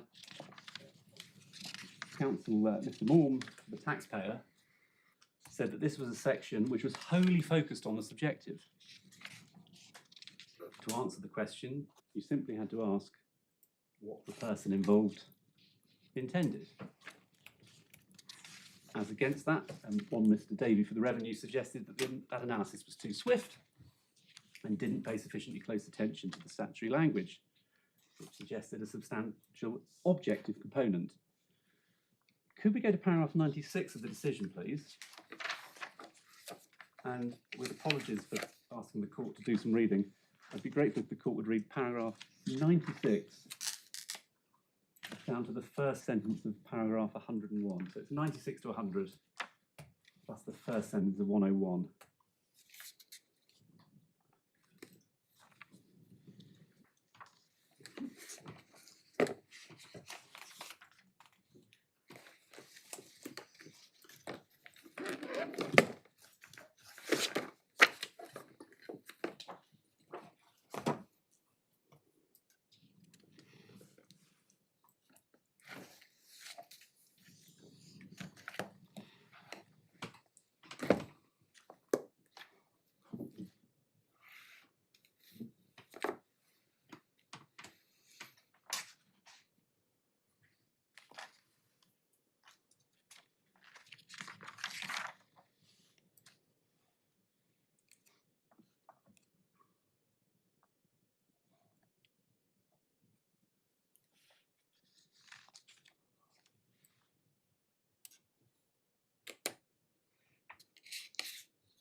If the court manages to get that far, and if I promise this is the last thing I'll ask them to read, I'd also be grateful if the court would look at 104 to 106. I think that's all I need to do. 104 to 106. 104 to 106.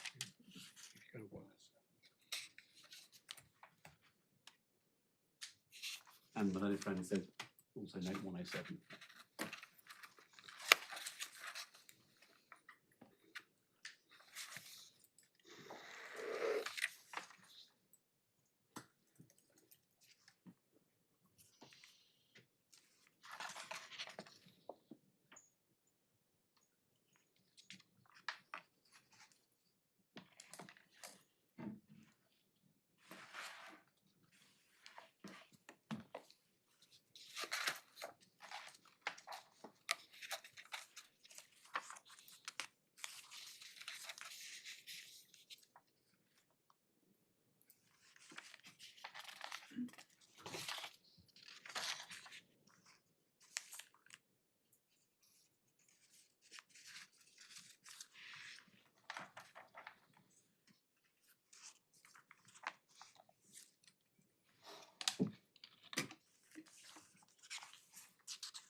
Yes.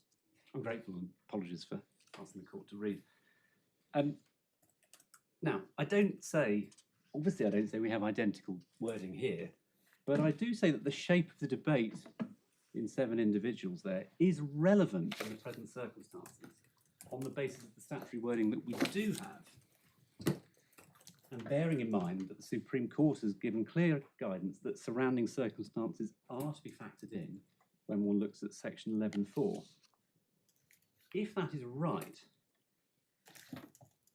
if the objective does have a role, and I would say a significant role, then in my submission it necessarily follows that my learned friend's submission that the required assumption is a complete answer in relation to ground 2 falls to be rejected.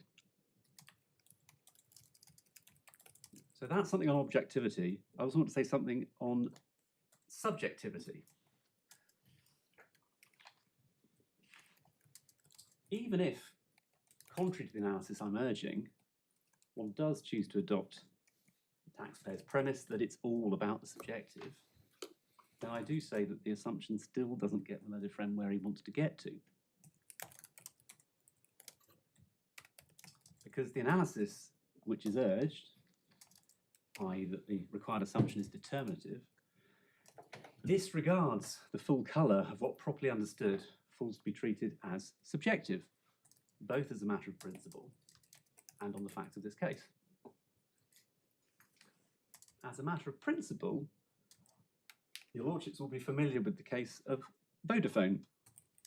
It's a case which both sides have referred to at different points in this litigation. For the court's note, Authorities Bundle 28, page 118 and following. Vodafone was a case about an attempt to establish a mobile phone network in the UK, and in the events that occurred, the taxpayer company found itself subject to an onerous contract, obliged to pay periodic sums to an American company, Millicom, for technology that it turned out that Vodafone didn't need. In the event, there was a $30 million payment to end the contract. The question was, could that sum be deducted in the calculation of Vodafone's profit? Various questions arose. The reason I refer to it is because in the context of considering what was an issue, Lord Millett made statements in relation to the subjective, and what he said at page 742 is this. I'll read it out, although if the court wants it, it's at page 351 in the bundle. He explained that an inquiry into the subjective was, quote, not limited to the conscious motives which were in his mind at the time of the payment. Some consequences are so inevitably and inextricably involved in the payment that unless merely incidental, they must be taken to be a purpose for which the payment was made. Now, if one applies that to the present case, what does one have? Well, the consequence of paying the option price was, according to the theory of the scheme, and according to the findings of the FTT, paragraph 75, to give rise to a purported claim to capital allowances. That's why they did it. It was an inevitable consequence. It was not merely incidental. It was, in my submission, a purpose.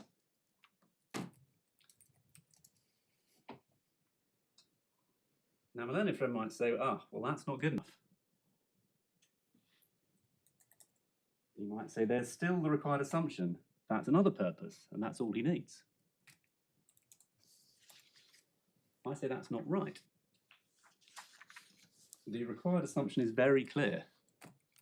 It sets out the subjective intention at a particular moment in time in relation to a particular element of the scheme. My contention is that if that's all you're looking at, if that's where the magnifying glass is pointed, then you're looking in the wrong place, because one is ignoring the Supreme Court's guidance, Lord Hope at 88 in a tower, that the extent and depth of the inquiry that section 11.4 requires will depend upon the circumstances of the case. one might say that one's failing to appreciate that if you like, a commercial grain within a scheme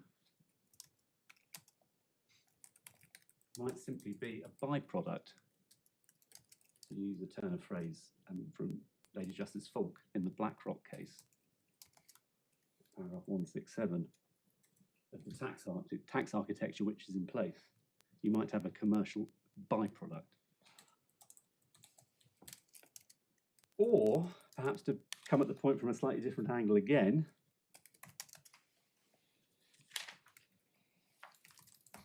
one might say, even if one asks what the purpose of the expenditure is on, taking into account the subjective, where the put option is part of a preordained composite scheme, and was certain, or virtually certain, to be exercised, one cannot only look at the terms of the put option. To answer that question, you have to look at why the put option exists at all. Why is it even there? Again, the context is everything.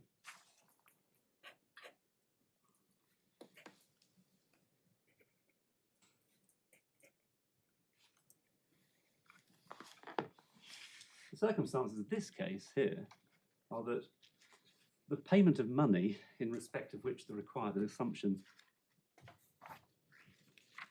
imposes an assumption is made under a deed, the put option, which is in place specifically to fulfill a particular role within a tax avoidance scheme or a tax allowance inflation scheme, and which was approved as one element within the suite of arrangements comprising the scheme and referred to as the transaction, singular, in the minutes of the board.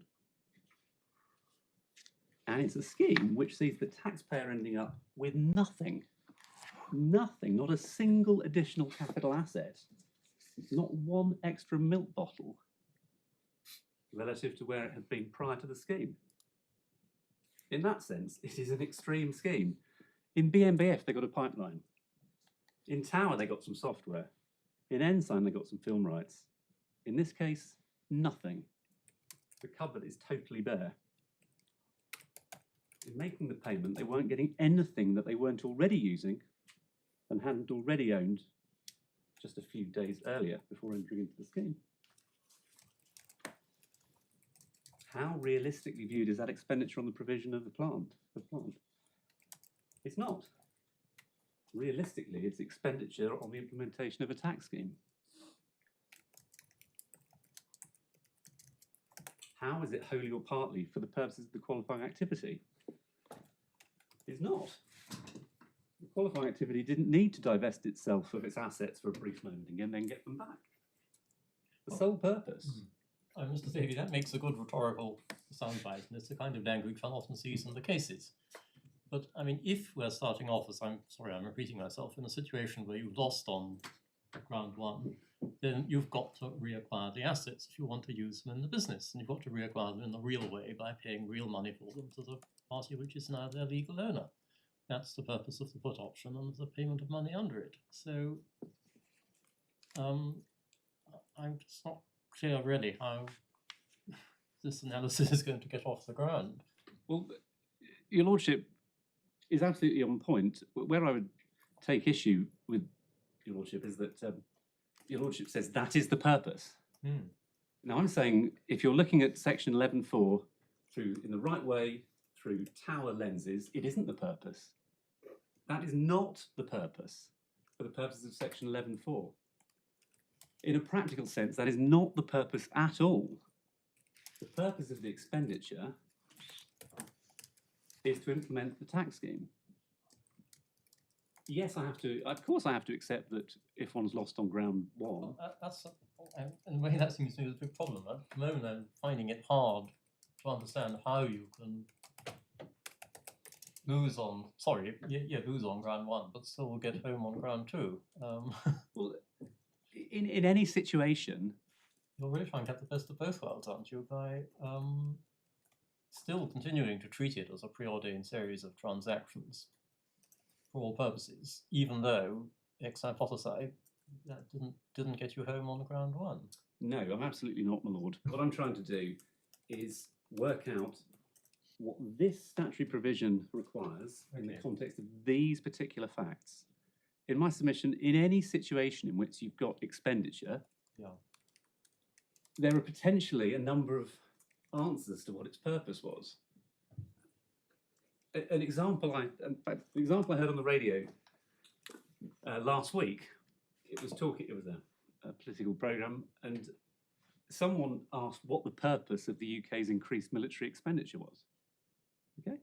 It seems to me that is a question you can ask, and which could have a number of different answers. You might say the purpose of the expenditure is so the UK owns more tanks. You might say the purpose of the expenditure is so the UK is in line with its NATO obligations. You might say the purpose of the expenditure is to achieve a particular outcome on the battlefield. You might say the purpose of the expenditure is to prevent anything happening on the battlefield at all. You might cynically say the purpose of the expenditure is to increase the likelihood of a particular outcome at a forthcoming election. I mean, it seems to me in any situation in which you have expenditure, there is a legitimate question to ask as to what the purpose is. What the case law shows, I say Rossendale is a very good example, is that the answer to the question is always fact sensitive. And the answer to the question in the context of this section may or may not collapse into the subjective intention of the person making the payment. That may or may not be the right answer. My submission is that if one's going to have regard to the fact that one has to see purpose in full colour, if one's going to recognise that commercial grains within schemes can be byproducts, if one's going to recognise that factual inquiries may vary in depth depending upon the particular circumstances, then one has to appreciate that there may be more than one answer to the question, what is the purpose of the expenditure? And it's my submission that if one's going to take seriously the guidance from the Supreme Court in Tower and in Rossendale and in other cases, then it is not correct to say that a particular assumption as to a subjective intention in relation to the transfer of money, which I would say would always be there in any tax scheme, any Ramsey scheme. Take Scottish Provident. No reason to believe that Citibank didn't intend to acquire the gilts when they exercised the option, but that wasn't the answer to the case. In any Ramsey scheme, I would suggest that you will have an equivalent subjective intention in the final link in the step, in the chain. You want the chain to work, because otherwise the scheme doesn't hold. If that's the answer, then in my submission, all of these cases have been decided wrongly, or at least some of them have. It's not at all surprising that you're going to have that subjective intention. I say that still leaves open the question of how you characterise what this is on the provision of, what its purpose is. And my submission is that if one's going to take a realistic view of these facts, it's absolutely clear that this wasn't, in a practical sense, in a real sense, on buying milk floats, because the business didn't need them. The business had all the milk floats. And it's not for the purposes of the business, because the business didn't need any of it. It had everything a week before. The only difference... Can I go back to a question I asked you a little while ago? Which is the word in section, or words in section 11.4 you're inviting us to construe? Is it on, or on the provision of, or is it for the purposes of? What is it? It's, well, it's on or on the provision of, and its purpose. Is it expenditure for the purposes of a qualifying activity, or the provision of plant or machinery for the purpose? Can we look at the section? Because Yeah. I understand your general proposition that this money was being spent in order to obtain an extra capital allowance. I understand that. But as I said before, my understanding of Rossendale and the other cases is it's a principle of statutory construction, and you have to adopt a construction of a statute and then apply the facts to it. I think I do want to understand what are the words you're inviting us to construe, and how are you inviting us to construe them?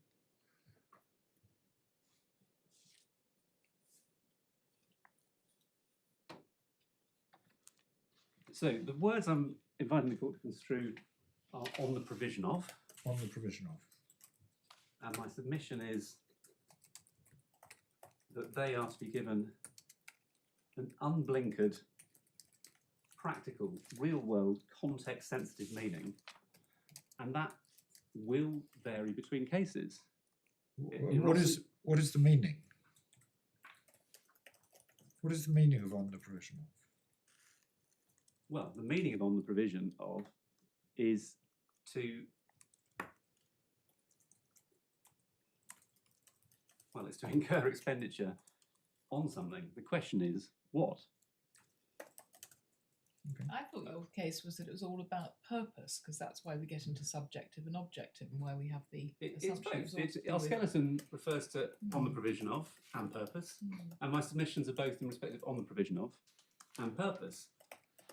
I mean, I'm not sure I can give the court a definition of on, but what I can say is that to what that phrase attaches, on or on the provision of, is necessarily going to depend upon the particular facts. That's the whole point about Rossendale, and why, despite the fact that it looked as though landlord and tenant law was the answer, when one really thought, what is this legislation trying to do, and what are these particular facts, the Supreme Court got to a different place. Yes, but when you look at Rossendale, they construed the words which were, I think, entitlement to possession or entitled to possession, something like that. They said that doesn't mean, in a landlord and tenant sense, it means who, as a matter of practicality, has control over the occupation of the property. And it's that which is the construction of a statute, which then allows you, when you look at the facts, which is these SPVs, which didn't have any assets or any people, didn't really have any practical right to control who occupied the property. Therefore, they weren't, for the purposes of the business rates legislation, entitled to possession. And you can see there that what you're doing is you're applying a particular interpretation of the statutory words and then looking at the facts. And we did the same in Clipperton, where the question was distribution. And we first construed it as meaning distribution directly or indirectly to the shareholders, and then looked at the facts, and it did include an indirect distribution, which is what the facts were. I think what you're asking us to do in this case is slightly different, because you're not actually asking us to interpret any of these words in a particular way. Well, what I would say is, what I'm asking the court to do is to appreciate what role the words on the provision of play in, as it were, in the particular language game that we're involved in. It's different from distribution, which is, well, could be a verb, could be a noun, but it's a slightly different thing from distribution. Not sure it could be a verb, but don't worry. And it is different from entitlement to possession. But the question is, what role do these words play? What role do they play if you're looking at this particular? So if I ask you for a paraphrase of on the provision of, it'd be something like, in order to acquire, is it? Or for the purpose of acquiring? Or,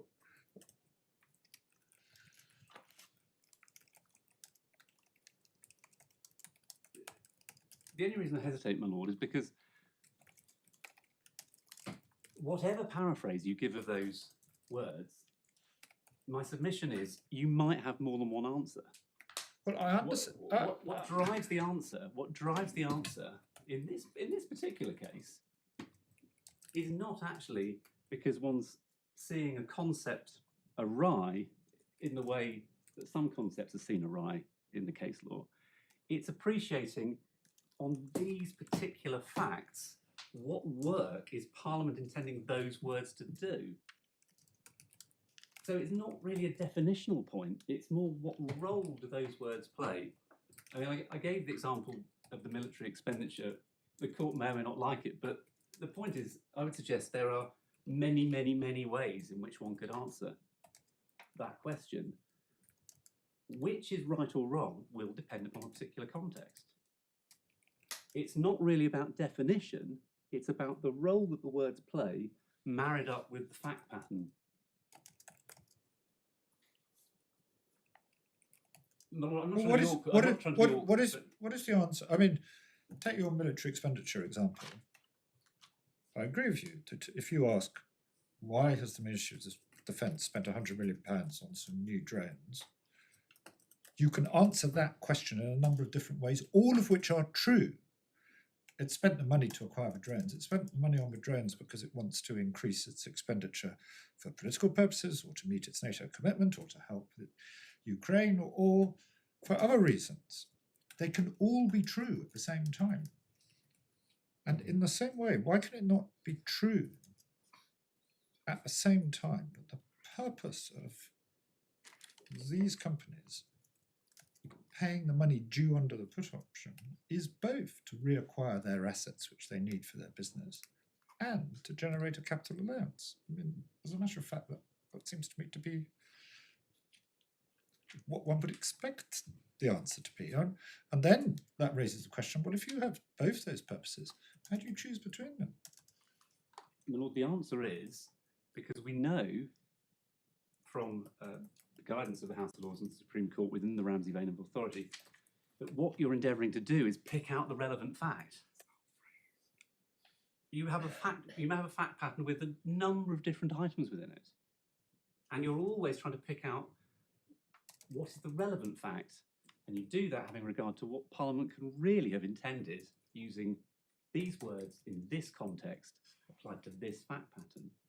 You are seeking... So are you saying that Parliament didn't intend you to get a capital allowance if you repurchase equipment that was originally yours, even though you do need to repurchase it for your business because you sold it and then you leased it back and the lease has come to an end, if in doing that you are trying to get a second capital allowance, which Parliament didn't intend you to get?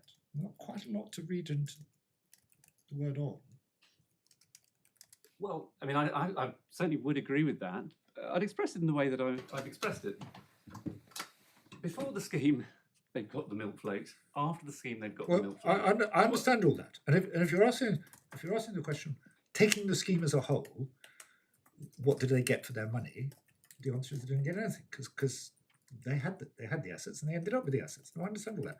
But as my lord said, we're only looking at this on the assumption that you've lost on clause 1, which is they did dispose of the assets for these purposes on day one. And then can you say, oh, but it's an answer to the fact they need to buy the property back, that if you looked at the scheme as a whole, they didn't need to pay anything? Yeah, I mean, well, I think that is what you're asking us to do, isn't it? well, it is part of what I'm asking you to do. I'd put it this way: as I understand the point being put by my Lord Justice Henderson, and I think possibly by my Lord Justice Nugee, is that if you lose on ground 1, there's no more work for Ramsay and or Tower to do when you get to section 11.4.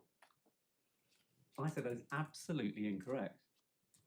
There is work for Ramsay and Tower to do when you get to section 11.4, because you still have to look at section 11 and say, what's Parliament intending to do using these words in this particular factual context?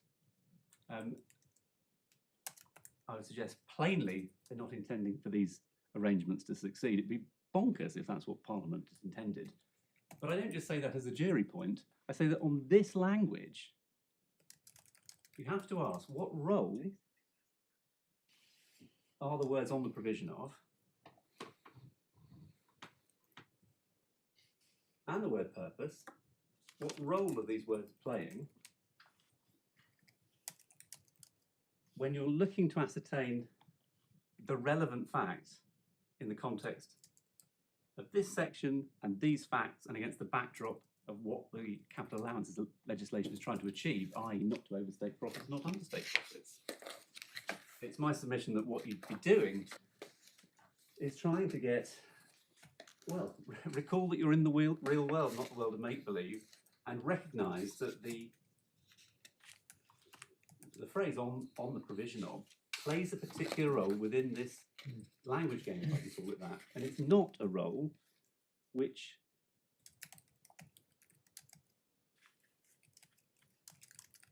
as it were, can't invoke all of the jurisprudence that we've looked at from 1981 down to the present day. Lady Justice Falk's point in the Upper Tribunal was that it's pretty much the final paragraph of her decision where she speculates as to where she might have got to had different arguments been put. She recognised that people might find the decision an odd decision, and said it wasn't for her to sort of second guess where she might have ended up if a different argument had been put. We don't know because it's not in the decision, but our very best guess is that she was referring to section 11. That's why we brought ground 2.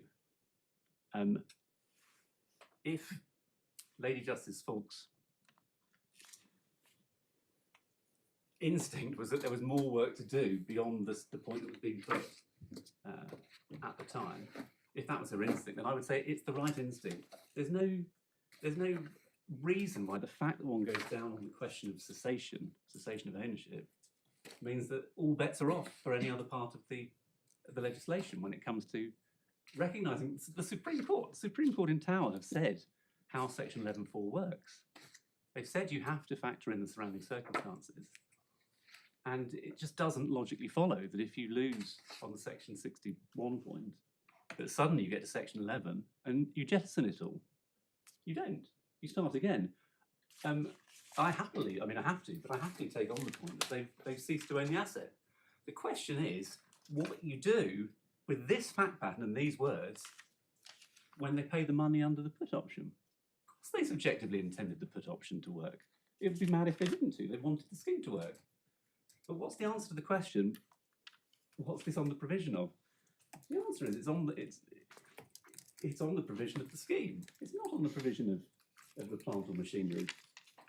As I said before, the business didn't need the scheme and didn't need to enter into it. It always had the plant in the first place. Yes, but if you look at the position the day before the put option was exercised, who then owned the plant and machinery?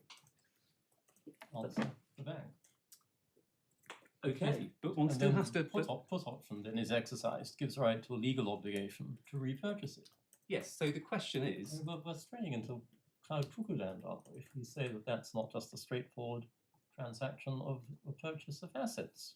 In my submission, no. What we're doing is trying to distinguish an analysis which involves blinkers and an analysis which doesn't. What we're looking for is an unblinkered analysis. Well, unblinkered doesn't give you a sort of kaleidoscopic open sesame, sorry, it's a terrible mixed metaphor, to recharacterize a transition into any form that's going to provide a win for the revenue. I'm not asking for that. What I'm saying is that the learning suggests that one has to look at what the relevant fact is.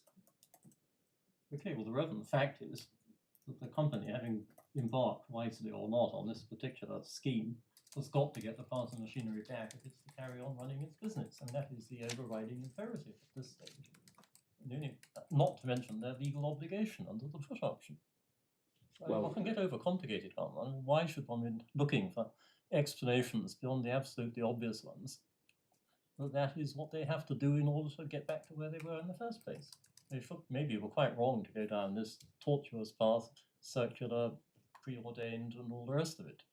But I mean, having made that choice, then to recover the lost ground, as it were, and get back to where they wanted to end up, they have no choice, really, no real choice in the matter, other than to repurchase the assets for the option price. Well, your lordship has my submission. I don't agree that that is the relevant fact. Just in the same way that in Rossendale, as it were, the relevant fact wasn't the one that bubbled to the surface out of orthodox common landlord and tenant principles. It wasn't a relevant fact. Careful. So,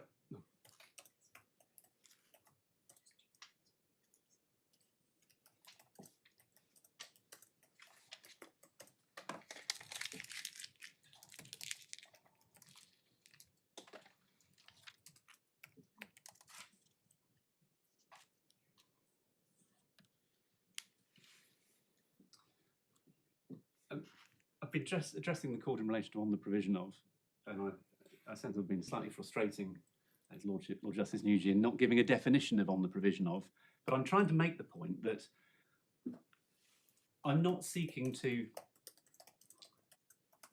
You don't want them to be given any particular meaning, just a Correct. normal meaning. I'm not seeking to impose some particularly surprising or not surprising paraphrase of that expression. What I'm asking is that the court asks what role that linguistic link plays within this this provision, looking at these facts. What role does it play? Is it too simplistic to paraphrase it as why did they pay the money?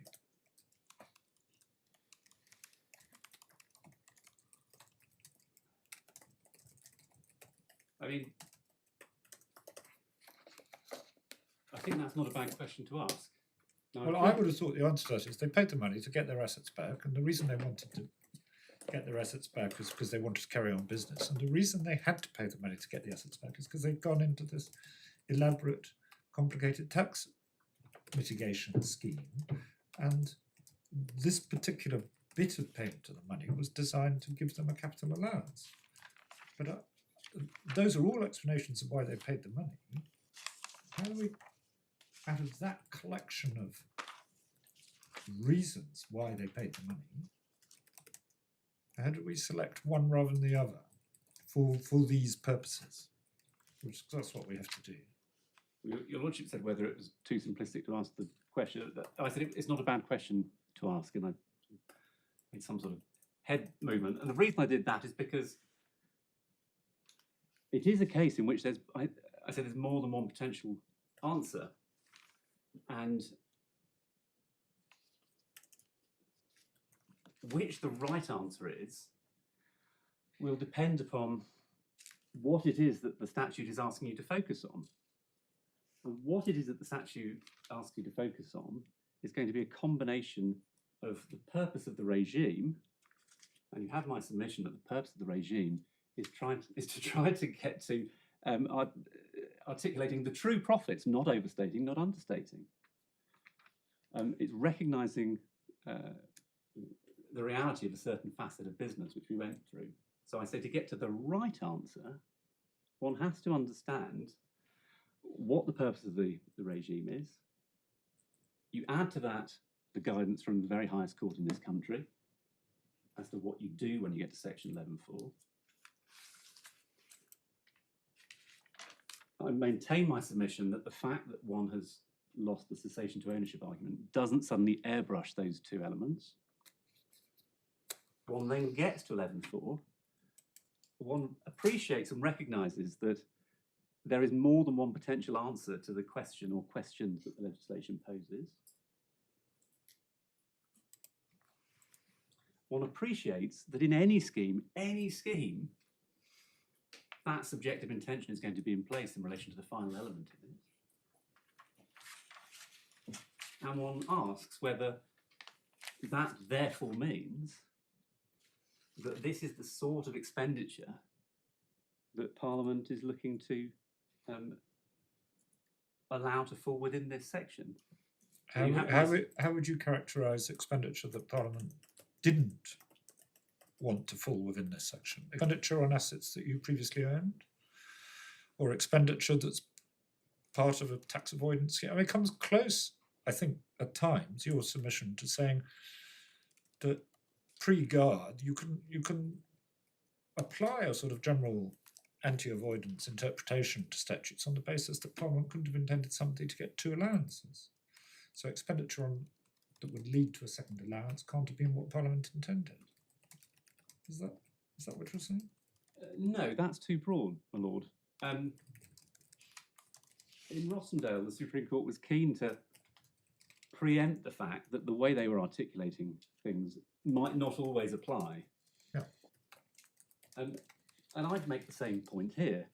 I don't think I have to set out some general proposition as to what Parliament intended in relation to reacquisitions in all cases. We're looking at this particular case, and I would say that if what you're looking at is the reacquisition of an asset that you owned the day before. 3 weeks. But it doesn't matter. It doesn't make any difference. But okay, let's go for 3 weeks. The reacquisition of an asset that you owned on Monday 3 weeks ago, and you've used throughout the last 2 weeks. And the reason that you've divested yourself of the asset is to partake in a tax avoidance scheme. And at the end of the arrangements, you've got the very thing that you had at the beginning.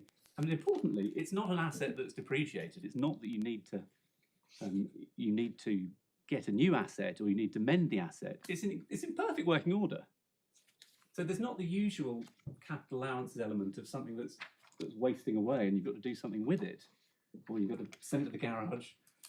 You know, none of that's there. None of that is there. You own it on the Monday. And if my learned friend's case is right, it has to be right for a 24-hour period. You own it on the Monday morning. You re-own it on the Tuesday morning. Nothing's happened to the asset. I would say that is not expenditure that Parliament intends to fall within the meaning of this section. Well, we've probably asked you enough questions about this. I think I do understand the way in which you put it.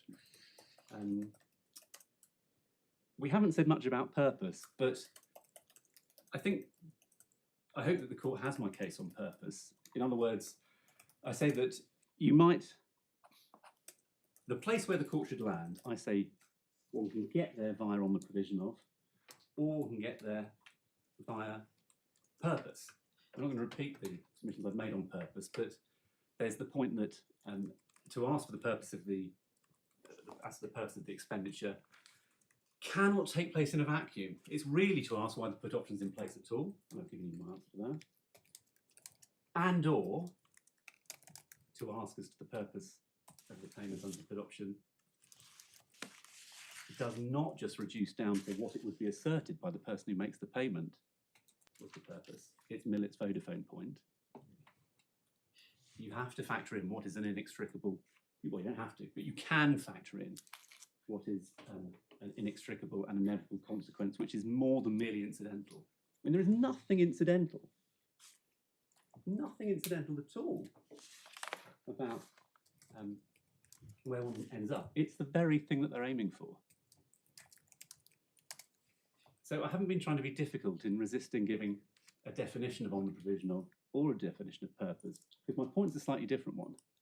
It's what role do those words play within this section against the backdrop of this legislation and the guidance of the Supreme Court in Tower, given this really quite extreme fact pattern. I mean, it's a very extreme fact pattern.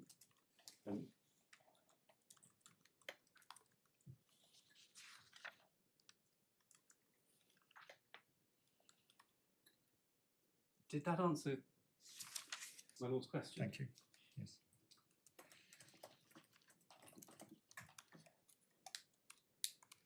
I think if we've got that far, then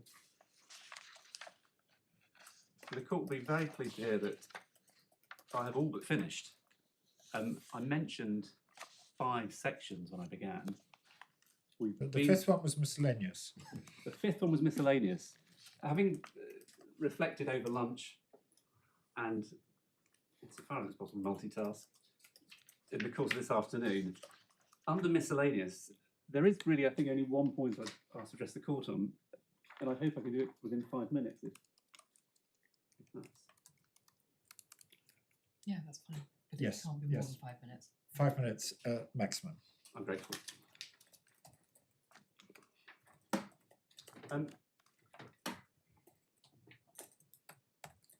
The only thing I want to say something more on is the case of BMBF.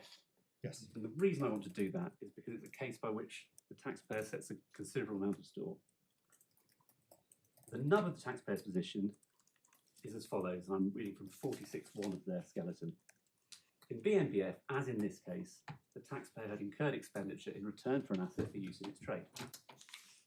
But that expenditure was a step in a wider series of transactions designed to give rise to a particular tax result, was and is not relevant to the application of the I say that BMBF does not get my learned friend where he wants to get to. Nothing in our submissions takes issue, or could it, with anything said in BMBF. But, as Lord Briggs observes in Rossendale, statements of principle, however broadly framed, tend to be responsive to particular facts under review, and the facts in BMBF matter. This is what is relevant, I say. In BMBF, the taxpayer was Berkeley Mercantile Business Finance Limited. Its trade was finance leasing. Indeed, it was the UK market leader in the field. BMBF, paragraph 5. It wasn't in dispute before the House of Lords that capital allowances played a fundamental role in relation to the finance leasing industry. One sees that from the summaries of submissions. If the court wants them, it's at 685 to 686 of the report. So there was no dispute that Parliament intended that finance lessors benefit from capital allowances in appropriate circumstances. If I'm allowed to just read out from the judgment, I will. I recognise it might be, the court might with Shepherd in front of them. But at paragraph 6, the judgment says this: there is no dispute that BMBF, as a purchaser of an asset, is ordinarily entitled to capital allowances under section 24(1. It carries on the trade of leasing and has acquired the asset wholly and exclusively by way of provision for the purposes of that trade. Moreover, the revenue accepted that if one just focuses on the purchase by BMBF and the leaseback, BGE, the Irish corporation, then BMBF was entitled to the allowances. That's paragraph 13 of the decision. It wasn't in dispute that prior to the relevant arrangements, BMBF didn't own a pipeline, and as a result of paying 91 million, they did own a pipeline. And it wasn't in dispute, as I said, that the purchase of the pipeline and leaseback was all undertaken as part of the ordinary trade of finance leasing. What the revenue didn't like in BMBF was the fact that after the purchase money had been paid, the bulk of the money was then used in a particular fashion. It's paragraph 42. But the House of Lords found that those facts were happenstances. Paragraph 42, happenstances. The way it ends at paragraph 42, Lord Nichols says, none of those transactions, whether circular or not, were necessary elements in creating the entitlement to the capital allowances. Very end of 42. Now, in my submission, that, together with the various points I've just made, gets to the nub of why BMBF is not the answer to the present case. In the present case, unlike in BMBF, the other elements in the series of transactions which comprise the scheme absolutely were necessary elements in creating the entitlement to the capital allowances. In our case, unlike in BMBF, the steps in question, sale and immediate reacquisition of a milk float, were not normal parts of the trade. Wiseman, its milk production and delivery. Cape, its provision of industrial services. It's not a normal part of either trade to give away your scaffolding and get it back straight away. In our case, the court has this point already, prior to entering into the arrangements, the taxpayer already owned the assets. That's a contrast with BMBF. And in our case, unlike in BMBF, the transfer and issue, owned on the put option, is not a standalone event or the first piece in a chain. It's necessarily connected with the others. It's not happenstance, it's the final link in the chain, the inevitable chain. And in our case, the revenue's concern is not about what happens after the payment is made. The revenue's concern is to say that the whole arrangement has difficulties, and the put option is the final element of it. I think that's all I wanted to say. Very final point. At the end of Tower, of course, Lord Walker remarks that there may be criticism that suddenly there's uncertainty.